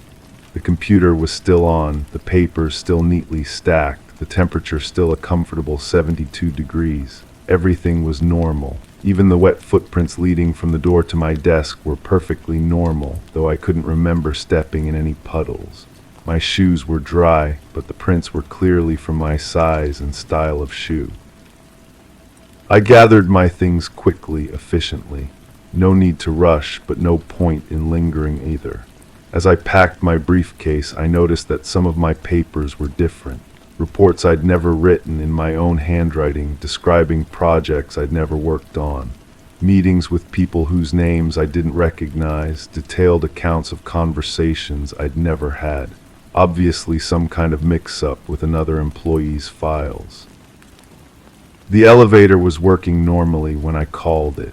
The doors opened to reveal the standard interior, clean and well lit with proper white fluorescence. No green tinge, no wet floors, no lingering odors. I pressed the button for the parking garage and descended smoothly, just as I had hundreds of times before. The music played its usual generic melody, though it seemed slightly off-key, and the tempo kept changing in ways that made my skin crawl. The parking garage was exactly as I'd left it. My car was in its assigned spot, undisturbed and ready for the drive home. Though when I approached it, I noticed that the windshield was covered with handprints on the inside, as if someone had been trapped within the vehicle, pressing desperately against the glass. Probably just smudges from the last time I'd cleaned the interior, though I couldn't remember the last time I'd cleaned the interior. The drive home was uneventful. Traffic was light, which was expected for that hour. The radio played normal programming, though the voices of the announcers seemed distorted, speaking just slightly too fast or too slow, emphasizing the wrong syllables. Static interference from atmospheric conditions, most likely. Even when they started mentioning my name, discussing my evening in detail, it was probably just my tired mind playing tricks on me. I arrived home safely and went through my usual nighttime routine. Shower, light snack, preparation for the next day. Everything normal and predictable. Though when I looked in the bathroom mirror, my reflection seemed delayed, moving just a fraction of a second after I did. Old mirrors sometimes have imperfections in the silver backing that can create optical illusions. I slept well that night. No dreams, no disturbances, just peaceful, restorative sleep. Even though I woke up several times to find my bedroom door standing open, though I was certain I'd closed it. Even though there were muddy footprints on the carpet leading from the door to my bed, though it hadn't rained in weeks. Even though I could hear voices downstairs, having quiet conversations in my kitchen, though I live alone. The next morning, everything was back to normal. The office building looked exactly as it always had, the windows clear and transparent, the lobby bright and welcoming. The security guard was different, a cheerful man who greeted me by name and asked about my evening. When I mentioned the previous night's events, he looked confused and assured me that nothing unusual had been reported. I've been back to work every day since then, maintaining my regular schedule, performing my duties efficiently and professionally. Colleagues have commented that I seem different somehow, more focused, more attentive to details I'd never noticed before. They're probably just imagining things, the way people do when they're looking for changes that aren't really there. Sometimes I find documents on my desk that I don't remember creating, reports about projects that don't officially exist. My computer occasionally displays files that aren't in any directory, containing information that seems important but makes no logical sense. Technical glitches happen all the time in modern office environments. The building feels different now, but familiarity can breed a kind of heightened awareness. I notice things I'd previously overlooked, the way shadows fall at unusual angles, the way certain doors remain warm to the touch even in winter, the way the elevator sometimes stops at floors that aren't supposed to exist. Observation skills improve with practice. I've started staying late more often, not because I have to, but because I want to. There's something compelling about the building after hours, something that draws me back night after night. The silence is different now, more purposeful, as if the building itself is waiting for something.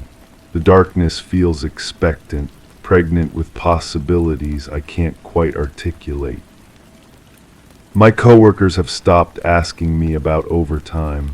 They've stopped asking me about anything actually, which is fine because I prefer to focus on my work without distractions.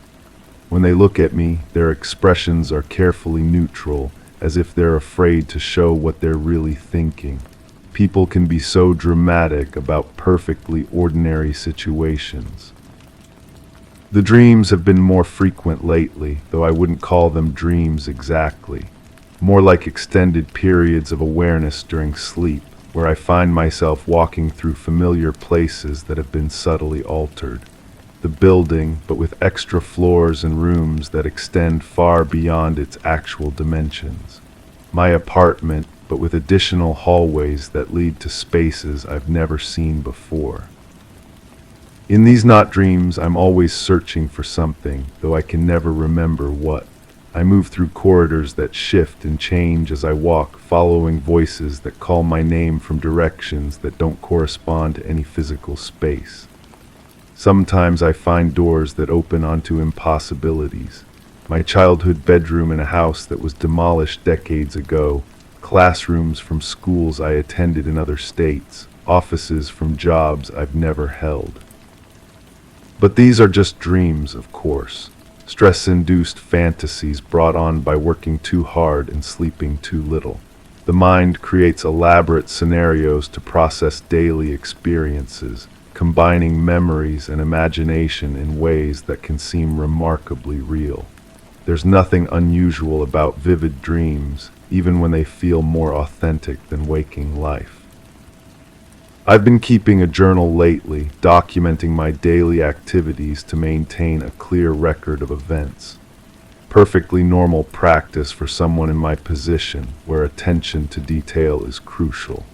Though when I review my entries, I sometimes find descriptions of meetings I don't remember attending, conversations with people I've never met, decisions about matters I've never been involved with. The handwriting is definitely mine, but the content is increasingly unfamiliar. Yesterday's entry described a presentation I gave to a board of directors about quarterly projections for a department that doesn't exist. The details are remarkably specific. The conference room had blue carpet and abstract paintings on the walls. The directors wore identical gray suits, and they applauded in perfect synchronization when I finished speaking. I must have been more tired than I realized when I wrote that entry. Fatigue can cause confusion between reality and imagination, especially when someone maintains a demanding work schedule.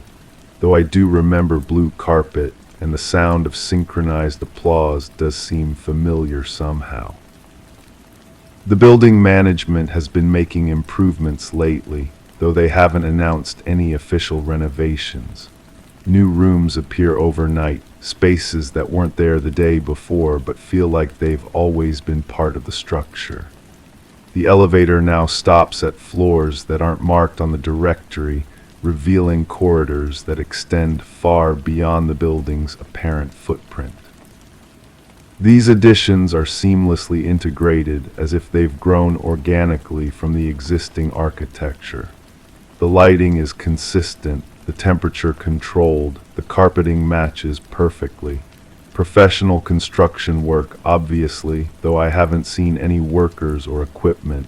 They must be operating during off hours to minimize disruption to daily business activities.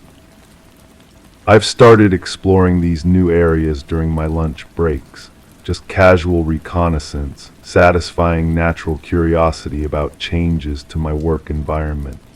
The spaces are fully furnished and equipped, ready for occupancy, though they remain empty of personnel.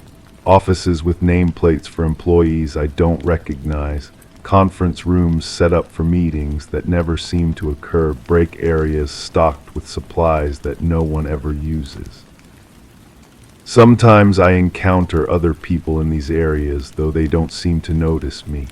They go about their business with focused efficiency, performing tasks that appear important but make no obvious sense. When I try to speak to them, they don't respond, as if I'm not actually there. Probably just contractors or consultants working on projects I'm not familiar with. The work itself has become more engaging lately. New assignments appear on my desk regularly, projects that challenge my abilities and expand my responsibilities. The subject matter is sometimes unfamiliar, but I find myself surprisingly knowledgeable about topics I've never studied. Information seems to flow naturally, as if I've always possessed expertise in areas I'd never previously encountered. My productivity has increased dramatically. I complete tasks faster than ever before, often finishing complex projects in what feels like minutes. Though when I check the clock, hours have passed without my awareness. Time seems more fluid now, less rigid in its progression. Sometimes I arrive at work in the morning and discover that I've already completed a full day's worth of activities. The other employees have begun treating me differently, with a deference that seems disproportionate to my actual position in the company hierarchy. They ask for my opinion on matters well outside my area of expertise, and they implement my suggestions without question or review. When I point out that I don't have the authority to make certain decisions, they look confused, as if my authority is self-evident. I've been promoted several times in recent weeks, though I don't remember any formal review process or official announcements. My office has been relocated to higher floors, larger spaces with better views and more sophisticated equipment. My salary has increased substantially, though I haven't received any documentation of these changes. Human Resources operates with remarkable efficiency in this organization. The view from my new office is spectacular, though sometimes confusing.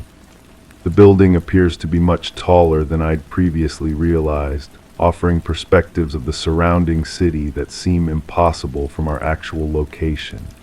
Sometimes I can see other buildings that I know don't exist, structures that extend far beyond the established skyline, reaching toward a sky that seems both familiar and utterly alien. At night, the view becomes even more remarkable. Lights stretch to the horizon in patterns that don't correspond to any city I've ever seen. The streets below pulse with traffic that flows in impossible directions, vehicles that move without following any recognizable traffic patterns. Sometimes the lights spell out messages in languages I don't understand but somehow find meaningful. I've started bringing a camera to document these views, but the photographs never capture what I see with my eyes. The images show only ordinary cityscapes, normal buildings and streets, conventional patterns of light and shadow. Digital cameras can have limitations in low light conditions, and sometimes they fail to record subtle details that human vision can detect. My apartment has been changing too, though in more subtle ways. Rooms seem larger than before, with additional space that I don't remember being there. New furniture appears periodically, pieces that match my existing decor so perfectly that they seem like natural additions.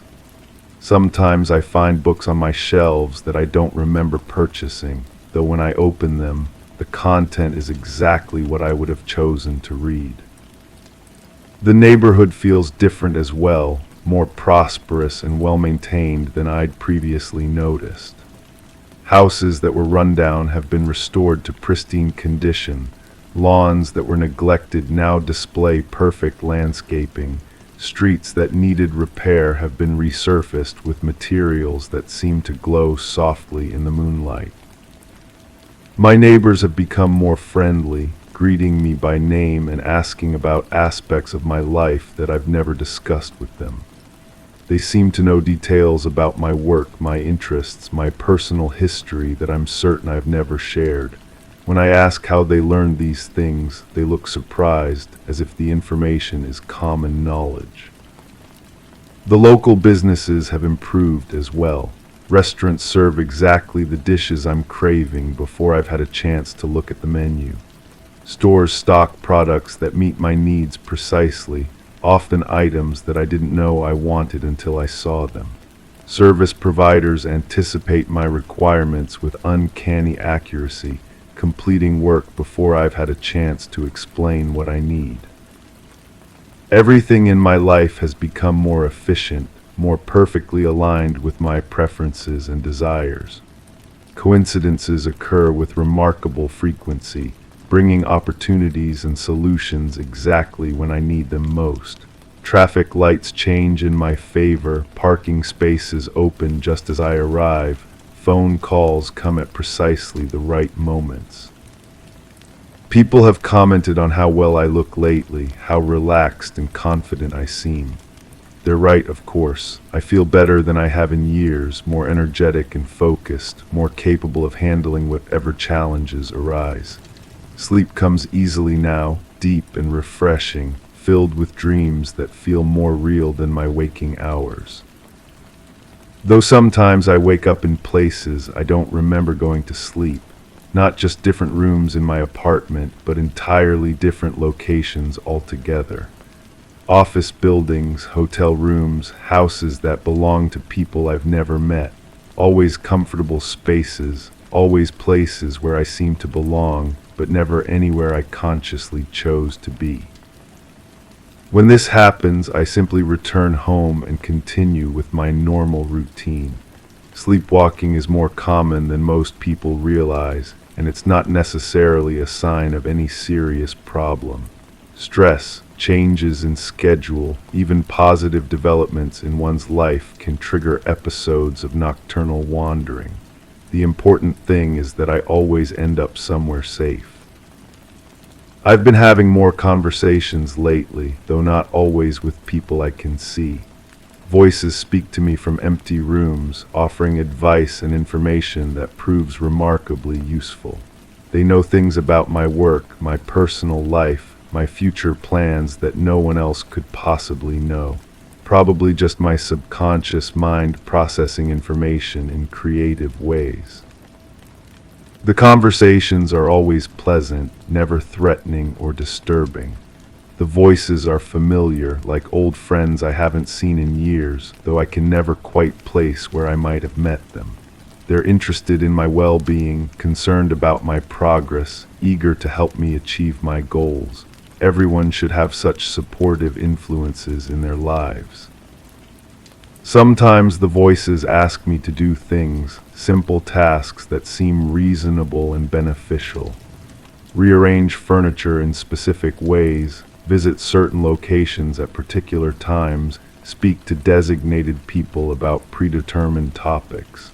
The requests always make sense in context, and following their suggestions invariably leads to positive outcomes. I've started keeping track of these instructions, writing them down to ensure I don't forget any important details. The list has grown quite long, covering various aspects of my daily routine and long-term planning. Having clear guidance makes decision-making much easier, eliminating the uncertainty and second-guessing that used to complicate my life. My handwriting has been changing lately, becoming more precise and uniform, as if I'm developing better motor control and attention to detail. The words flow more smoothly now, and I find myself writing things I don't remember thinking. Sometimes entire pages of text appear in my journal, written in my hand but containing information I don't recall learning. These entries describe experiences I don't remember having, places I've never been, people I've never met, but the details are so vivid and specific that they feel like genuine memories. Perhaps I'm simply becoming more observant, noticing and retaining information that I previously would have overlooked. The building has been expanding again, adding new floors and wings with increasing frequency. The construction happens so quietly that I never hear any noise or disruption, but each day brings new areas to explore. The architecture remains consistent, as if the entire structure is growing according to some predetermined plan. I've been assigned additional responsibilities in these new areas, overseeing projects and managing personnel that I don't remember being hired. The work is challenging but satisfying, requiring skills I didn't know I possessed. Training seems to occur automatically, with knowledge appearing in my mind exactly when I need it. The other employees in these expanded areas treat me with even greater story 7. I said I'd been at the cafe the entire time. They listened, scribbled on their notepads, uninterested in the details I withheld. Yet the scent of rain-damp earth lingered on my shoes, a reminder of the alley I'd stepped into. The warmth of the cafe's wooden floors was absent, replaced by the cool, distant hum of pavement underfoot.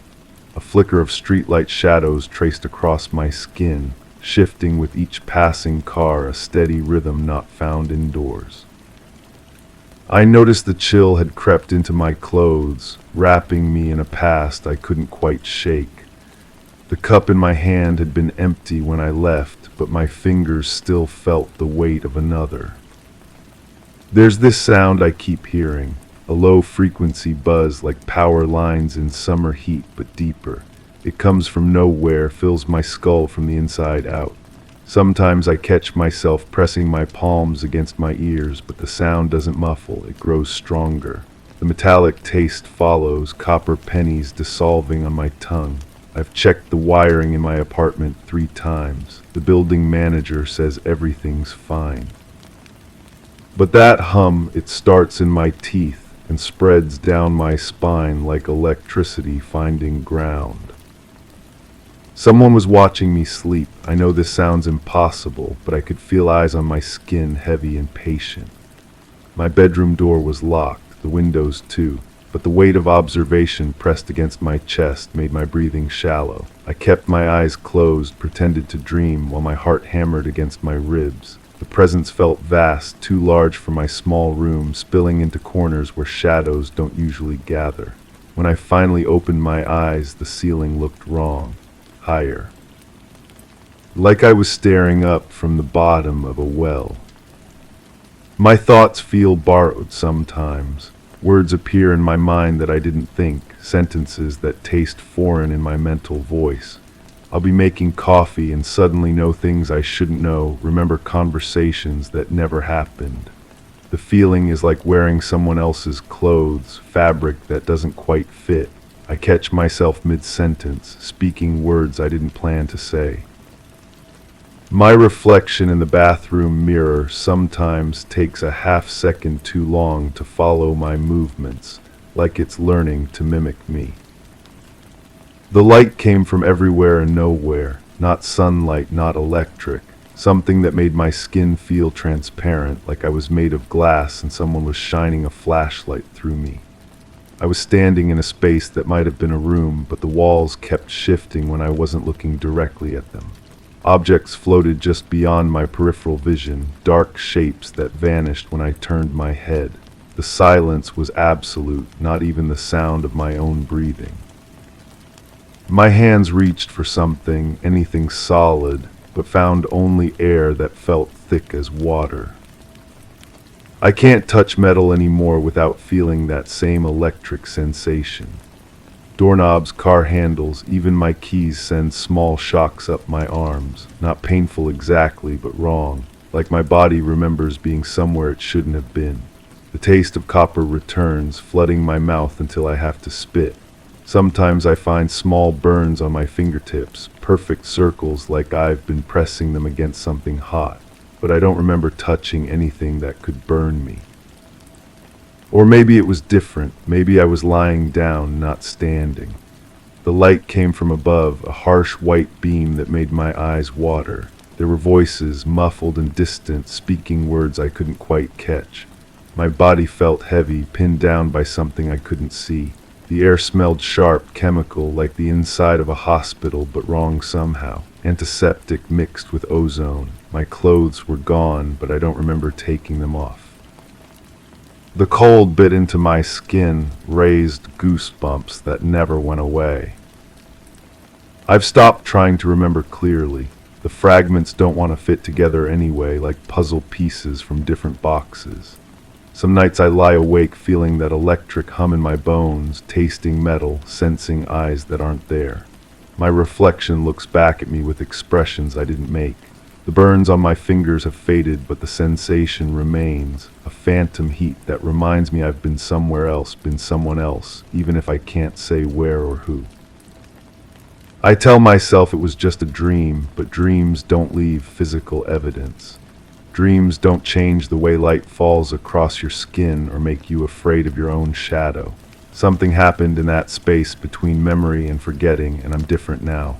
Marked. I've learned not to look too closely at the details, not to push too hard for answers. Some doors, once opened, can never be closed again. Story 8. The monitor refused to glow. My fingertips brushed the keyboard, expecting the familiar tactile click, but no sound followed. The chair behind me creaked as if someone had just risen from it, yet there was no one there. I could feel the air shift in ways that suggested presence, an almost imperceptible weight pressing down. The mouse moved under my palm, but the cursor remained frozen. I glanced at the reflection on the darkened screen, questioning if the faint outline was really mine. This happens every time I try to write about what occurred. The electronics around me seem to resist, as if they understand what I'm attempting to document. The desk lamp flickers when I reach for a pen. The overhead light dims to an amber glow that makes my handwriting appear foreign, like someone else's script bleeding through mine. I haven't slept properly in weeks, not since I returned from that place. Sleep brings the vibrations back, that low-frequency hum that seems to originate from beneath the floorboards, traveling up through the bed frame and into my bones. When I close my eyes, I can still feel the ground pulsing with that same rhythm, as if the earth itself had developed a heartbeat. The neighbors have stopped asking if I'm all right. They used to knock when they heard me pacing at all hours, but now they cross the street when they see me coming. Perhaps they can sense something has changed. Perhaps they can smell that metallic scent that clings to my clothes no matter how many times I wash them. It's the smell of charged air before a storm, but concentrated, almost medicinal. My reflection looks different now. Not dramatically, nothing anyone else would notice, but I can see it in the mirror each morning. My eyes hold a quality I don't recognize, as if they've witnessed something that changed their very structure. The pupils seem to dilate and contract independently of the light, responding to stimuli that aren't there. I've tried explaining this to others. The words come out wrong, rearranged, as if my tongue has forgotten how to shape them properly. People nod politely and change the subject. They think stress has affected my perception, that isolation has made me paranoid. But I know what I experienced. I know what I saw standing there in the clearing, motionless against the tree line. The figure was tall, impossibly still. Even from that distance, perhaps 100 yards away, I could sense it watching. Not looking, but watching with an intensity that made my skin crawl. It had no discernible features, just a dark silhouette that seemed to absorb the moonlight around it. The strangest part was how it appeared to be both solid and translucent simultaneously, as if existing in multiple states at once. I remember backing away slowly, my feet finding roots and stones I couldn't see in the darkness. My flashlight had stopped working hours earlier, along with my phone and the small radio I'd brought. Everything electronic had simply ceased to function, as if the very air had become hostile to technology. The silence around that figure was absolute. No insects, no wind through the leaves, no distant sounds of civilization. Just the steady pulse that seemed to emanate from the ground itself, growing stronger as the night progressed. I could feel it in my chest cavity, synchronizing with my heartbeat until I couldn't tell which rhythm was mine and which belonged to something else. When I finally reached my tent, I discovered that my watch had stopped working. The hands were frozen at a time I couldn't remember seeing. The digital clock on my camping stove displayed symbols that weren't numbers, characters that hurt to look at directly. Even my compass needle spun lazily in circles, unable to find magnetic north. But these technological failures had begun much earlier, hadn't they? I'm starting to remember now, piecing together the sequence of events that led to that encounter. The disruptions started subtly, days before I saw the figure.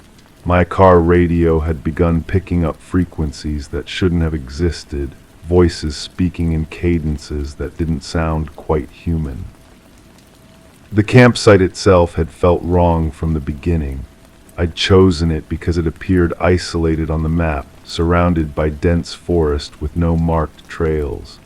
The perfect place to disconnect from the world for a few days.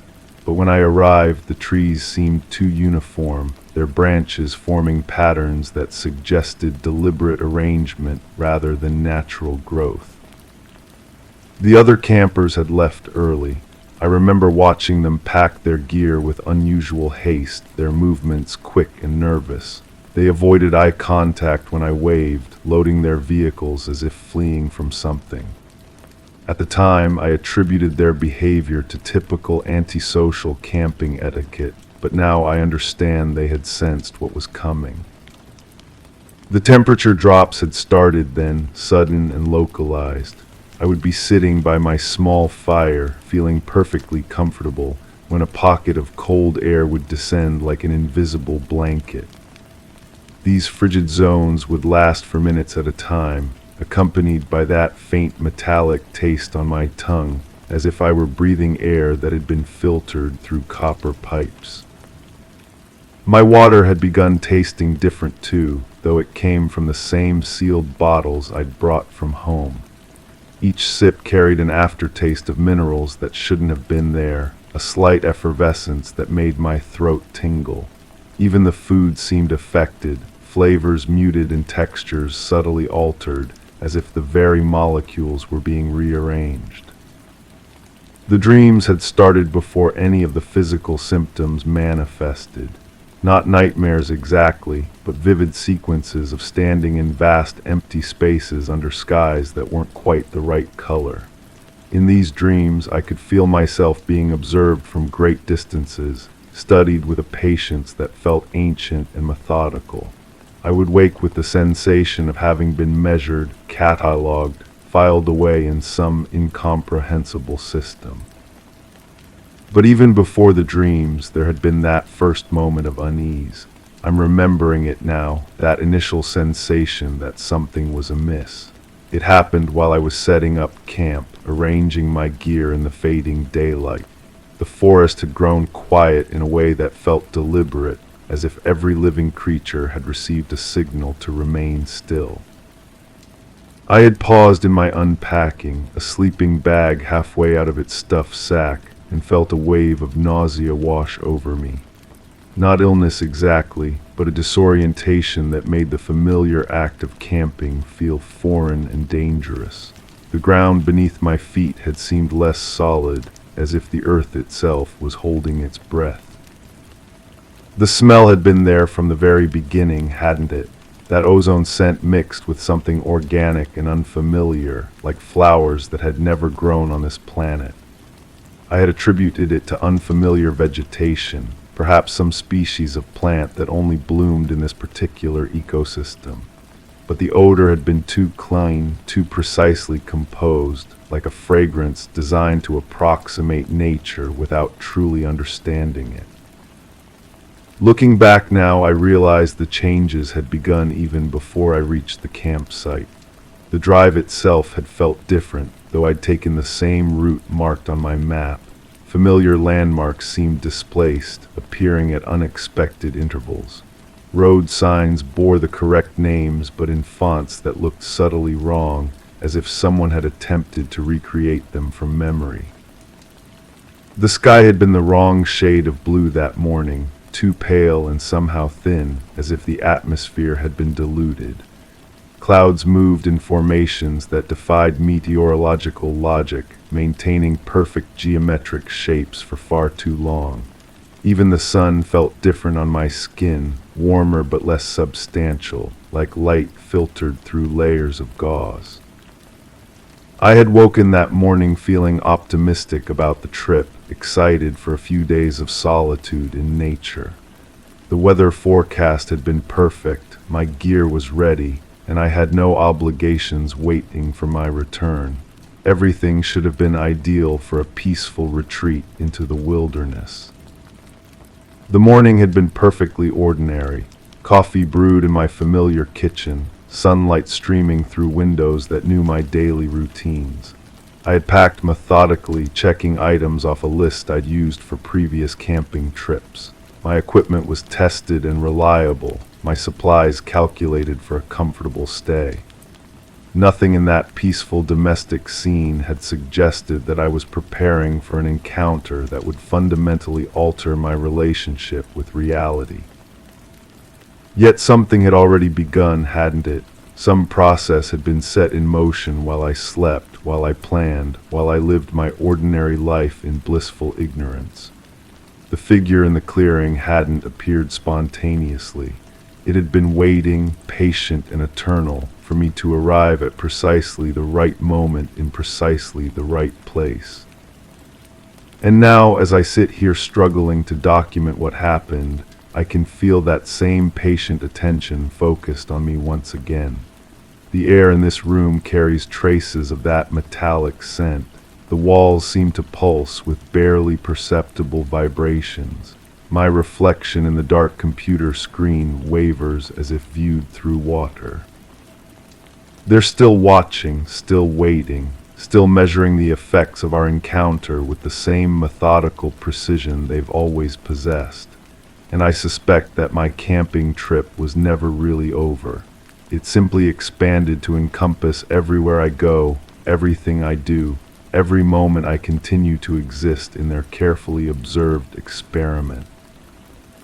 The monitor remains dark, but I can see something moving in its black surface, something that shouldn't be there. Story 9. The soft hum of the refrigerator was the only sound as morning light filtered through the high kitchen windows, casting long shadows across the polished floor. Despite its usual comfort, the room felt oddly hollow, as if something intangible had slipped in overnight. The floral scent of fresh blooms hung in the air, yet a single tulip lay broken on the table, petals scattered like secrets. There amidst the tranquility, the faint outline of a shoe print marred the pristine white carpet leading to the closed basement door. I haven't slept properly in weeks now. The exhaustion sits behind my eyes like a weight, but sleep refuses to come. When I do drift off, I wake to find my television on, displaying nothing but static. The remote sits exactly where I left it on the nightstand, untouched. My neighbors think I'm losing my mind. They smile politely when I mention the humming that starts every night at the same time, that low frequency that seems to come from beneath the ground itself. The electronics in my house have developed their own routine.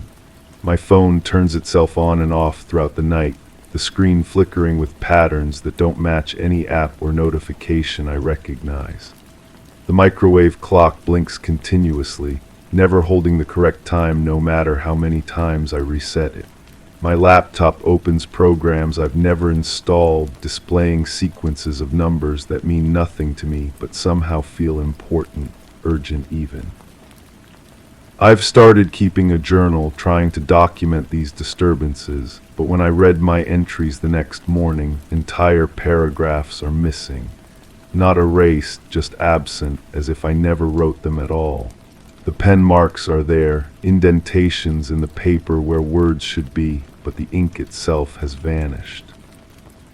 The feeling of being watched has become constant, not the paranoid sensation of human observation, but something else entirely. Something patient and methodical, studying me from a distance I cannot measure. I find myself checking the windows compulsively, searching the tree line beyond my property for movement that never comes, at least not when I'm looking directly. My doctor prescribed sleeping pills, but they only make things worse. Under their influence, I become aware of sounds I shouldn't be able to hear. Footsteps in rooms above me when I live in a single-story house. Voices speaking in frequencies just below the range of comprehension. The sensation of air displacement, as if large objects are moving through spaces too small to contain them. Now I remember what happened at the lake house. The memory surfaces in fragments like photographs scattered by wind. I was standing at the window looking out over the water when the reflection showed something that wasn't there. A figure, tall and impossibly thin, standing on the dock behind me. When I turned, nothing.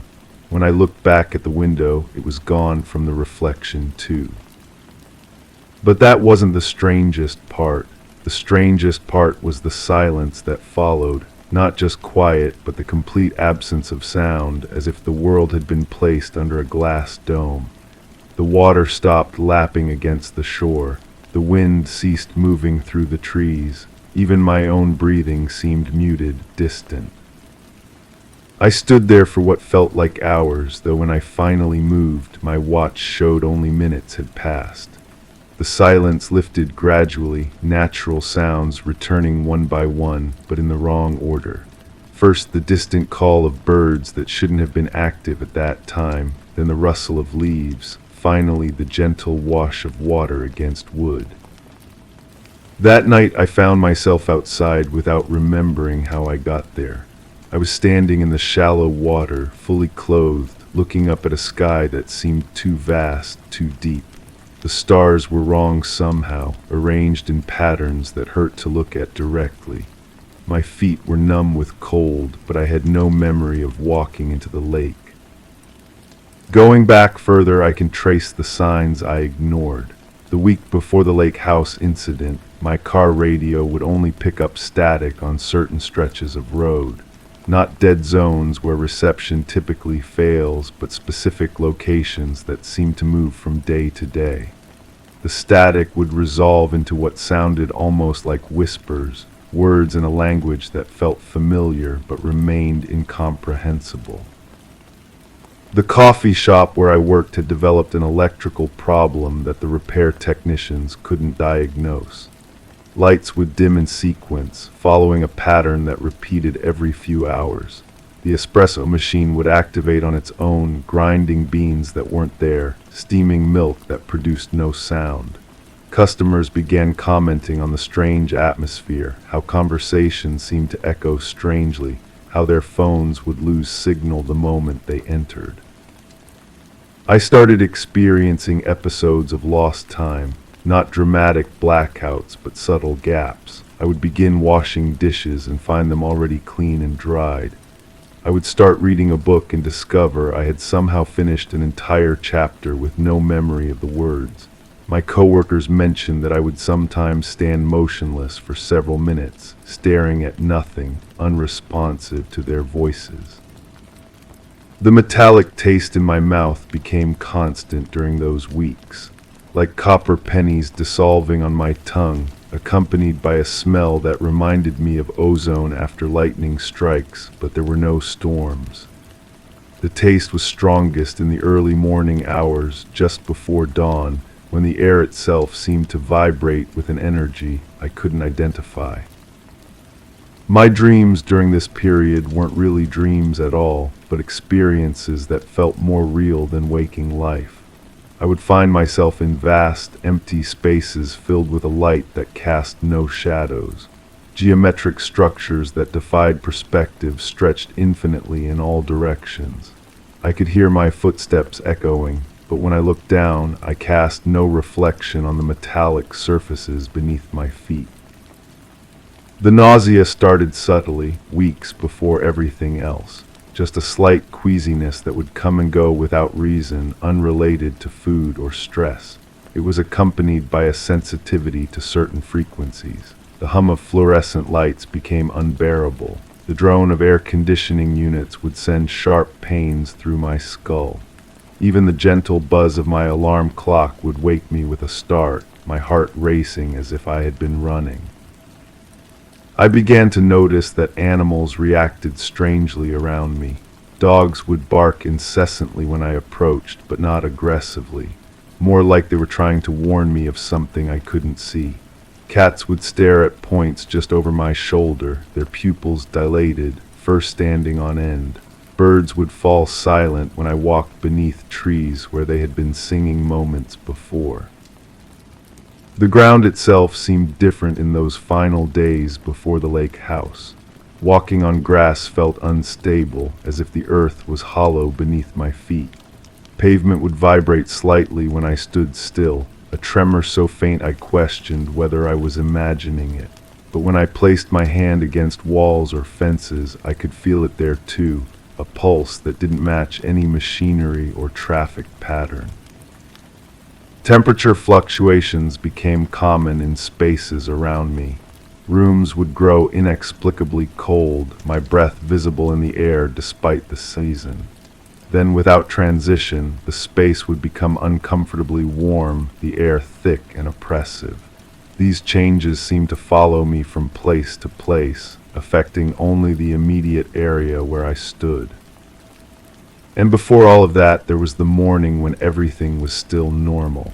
I remember it now with perfect clarity, the way you remember the last moment before an accident. I had driven to the lake house for what was supposed to be a peaceful weekend retreat. The morning was crisp and clear, the kind of day that makes you grateful to be alive. The water was perfectly still, reflecting the sky like polished glass.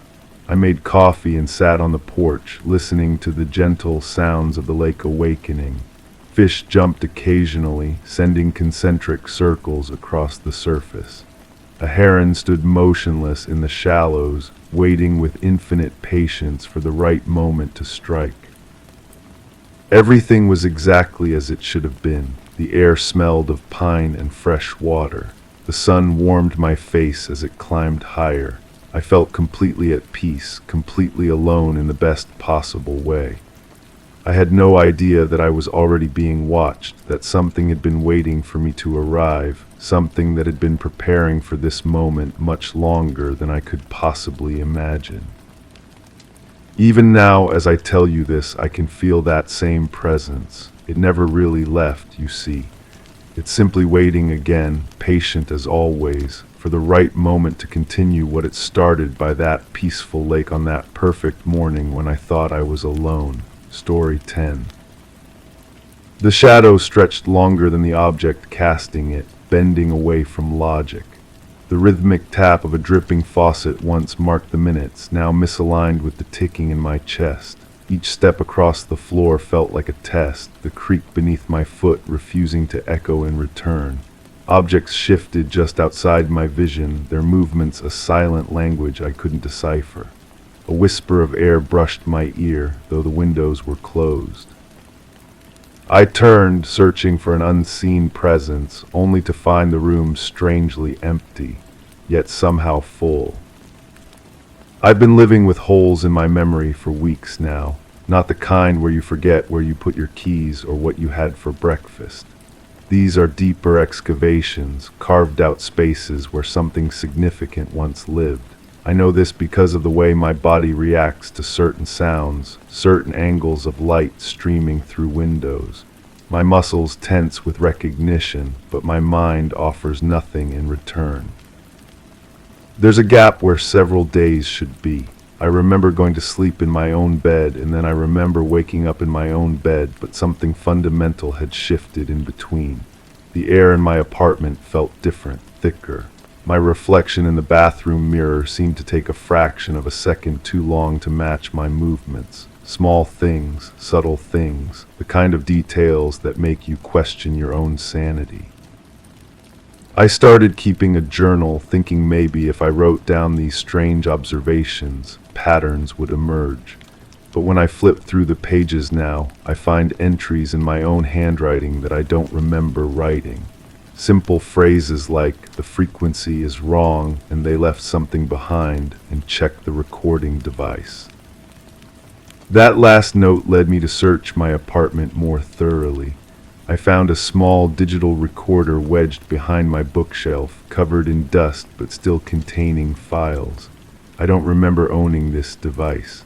The plastic casing feels slightly warm to the touch, and when I hold it, there's a barely perceptible vibration, like a phone on silent receiving a call that never stops.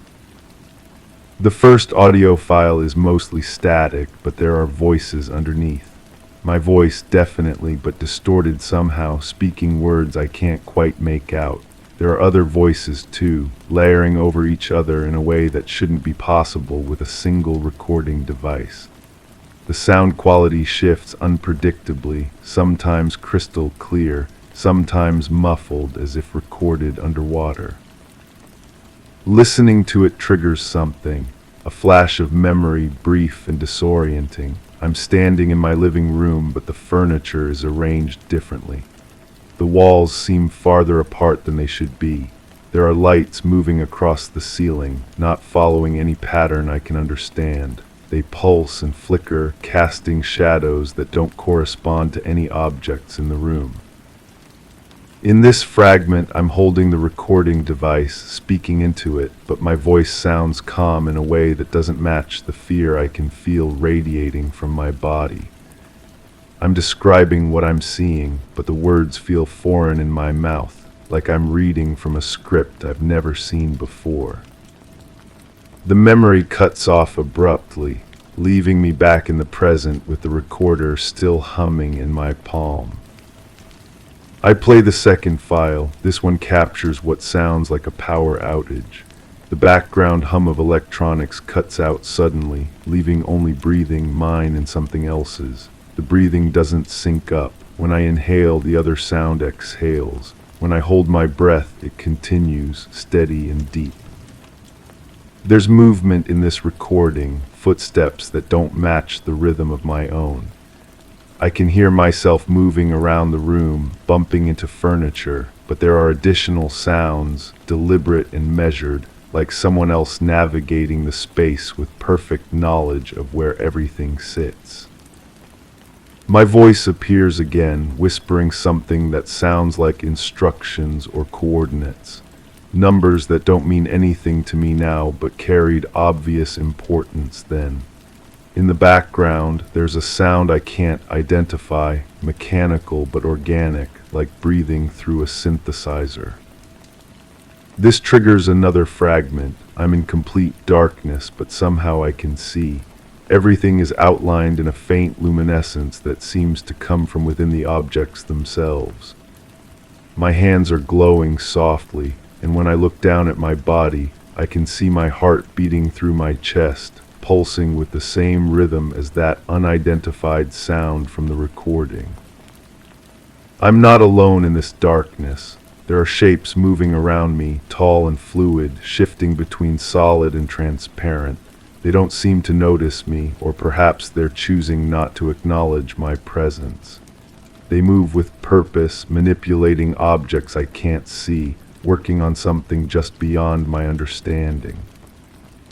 One of them turns toward me, and I catch a glimpse of what might be a face, but the features don't hold still long enough for me to process them. It extends something toward me, an object that feels both heavy and weightless when I take it. The moment it touches my skin, information floods my mind, but not in any language I recognize. The fragment ends, and I'm back in my apartment, staring at the recorder. But something's wrong. The room feels different than it did moments ago. The shadows fall at slightly different angles. The air smells faintly of new plastic and cold blood, a combination that should be impossible but somehow makes perfect sense. I check my reflection in the black screen of my television. For just a moment, the image shows me holding something in my hands, something that isn't there when I look down at my actual hands. The reflection corrects itself quickly, but the wrongness lingers. The third audio file is the longest. It starts with normal sounds, me moving around my apartment, opening cabinets, running water. But gradually the acoustic space begins to expand. My footsteps start echoing as if I'm in a much larger room. The sound of running water becomes a rushing river, then fades to nothing.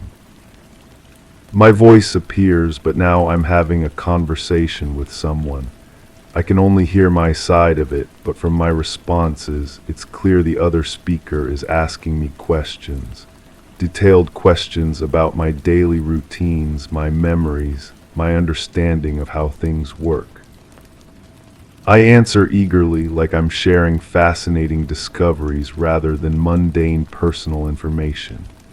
I describe the taste of water from my kitchen tap, the exact number of steps from my bed to the bathroom, the way sunlight moves across my wall throughout the day. But I'm describing these things as if they're revelations, as if I'm learning about them for the first time. Toward the end of this recording, my voice changes. It becomes flatter, more mechanical. I'm reciting strings of numbers and symbols, pausing between each sequence as if waiting for confirmation. There's that breathing sound again in the background, but now it's multiple sources, a chorus of respiration that doesn't quite sync with human rhythms. The file ends with a sound I can't describe, like reality tearing at the edges. This triggers the most vivid fragment yet. I'm back in that expanded version of my apartment, but now I can see the others clearly. They're tall, much taller than humans, with limbs that bend in too many places.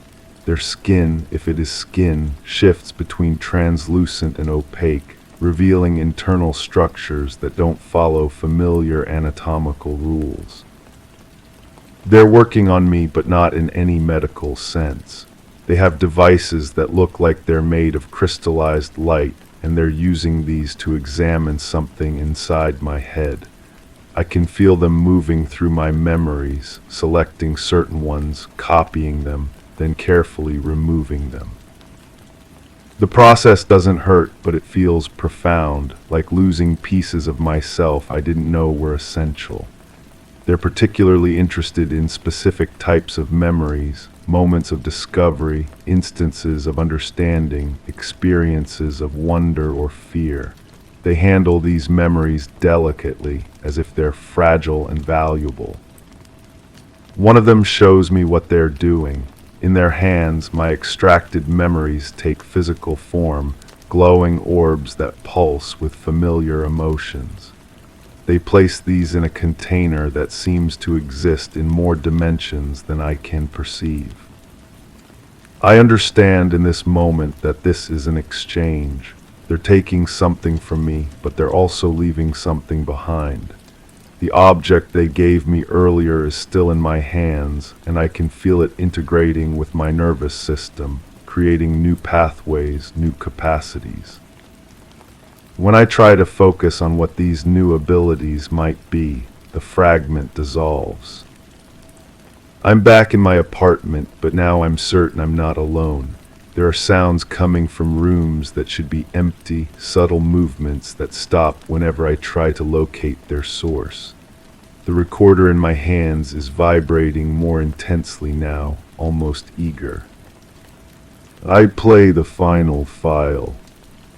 This one is different. The audio quality is perfect, too perfect, like it was recorded in a space with impossible acoustics. My voice is speaking, but I'm describing things that are happening in real time, as if I'm narrating my own experience. I'm describing the process of forgetting. I can hear myself explaining how certain memories are being carefully extracted, how the connections between experiences are being severed and rerouted. I sound fascinated rather than frightened, like I'm observing a remarkable scientific procedure. But then my voice changes, becomes urgent. I'm trying to leave myself a message, speaking quickly as if I know my time is running out. I'm describing the location of hidden objects, backup recordings, ways to trigger the return of suppressed memories. I'm telling my future self that the process isn't complete, that they'll return to finish what they started. I'm explaining that the gaps in my memory aren't random, they're strategic, designed to leave me functional but unaware. Most disturbing of all, I'm warning myself not to trust my own perceptions, because they've left monitoring systems in place. I'm being watched, studied, to see how I adapt to the modifications they've made. The recording ends with my voice saying something that chills me. They're not from somewhere else, they're from sometime else, and they're not visiting, they're preparing. As the file ends, I realize the vibration in the recorder has synchronized with my heartbeat. The device feels warm, almost alive, and I understand with horrible clarity that it's not just recording, it's transmitting. I look around my apartment with new awareness. Every shadow could be hiding observation equipment. Every reflection might be showing me to unseen watchers. The air itself feels thick with invisible presence. But the worst realization is that I'm not trying to remember what happened. I'm trying to remember what's still happening. The experience didn't end with my memory loss. It paused, waiting for me to adapt, to accept the changes they made. Now that I've started to remember, the process is resuming. The lights in my apartment flicker, not like electrical problems, but like something adjusting the reality around me. The shadows on the walls begin to move independently of their sources. The familiar sounds of my environment fade, replaced by that mechanical breathing, growing louder and more insistent. I can feel them returning, drawn by my investigation, my partial remembering. The recorder in my hands pulses with warm light, and I understand that it was always meant to be found, always meant to guide me back to this moment. The fragments of memory weren't lost. They were planted, seeds waiting for the right conditions to grow back into full awareness. I stand in my living room, feeling the space expand around me once again, watching the walls stretch away into impossible distances. The tall figures begin to materialize from the shifting shadows, their crystalline tools glowing with patient purpose. But this time I'm not afraid. This time I understand my role in what's happening. The memories they took weren't destroyed. They were processed, refined, prepared for integration into something larger. I am not a victim of this process. I am a participant. The recorder falls from my hands, but instead of hitting the floor, it dissolves into points of light that spiral upward and disappear. My reflection in the dark television screen shows someone I almost recognize, someone who understands things I'm only beginning to remember. The breathing sounds converge into harmony around me, and I realize they were never alien. They were always mine, echoing back from a version of myself that exists in their time, their reality. As the tall figures approach, their tools ready to complete the work they began, I find myself speaking the words from the recording, the ones I don't remember saying but somehow know by heart. The preparation is complete. The integration can begin. The shadows stretch longer than the objects casting them, bending away from what used to be logic. But now I understand that logic itself was the limitation they've been helping me overcome. The question isn't what they did to me. The question is what I'm becoming. And somewhere in the expanding darkness of my transformed apartment, something that might once have been my own laughter echoes back from a future I'm finally ready to inhabit. The reconstruction feels incomplete, but perhaps that's because it was never meant to end. Perhaps it was only meant to begin again.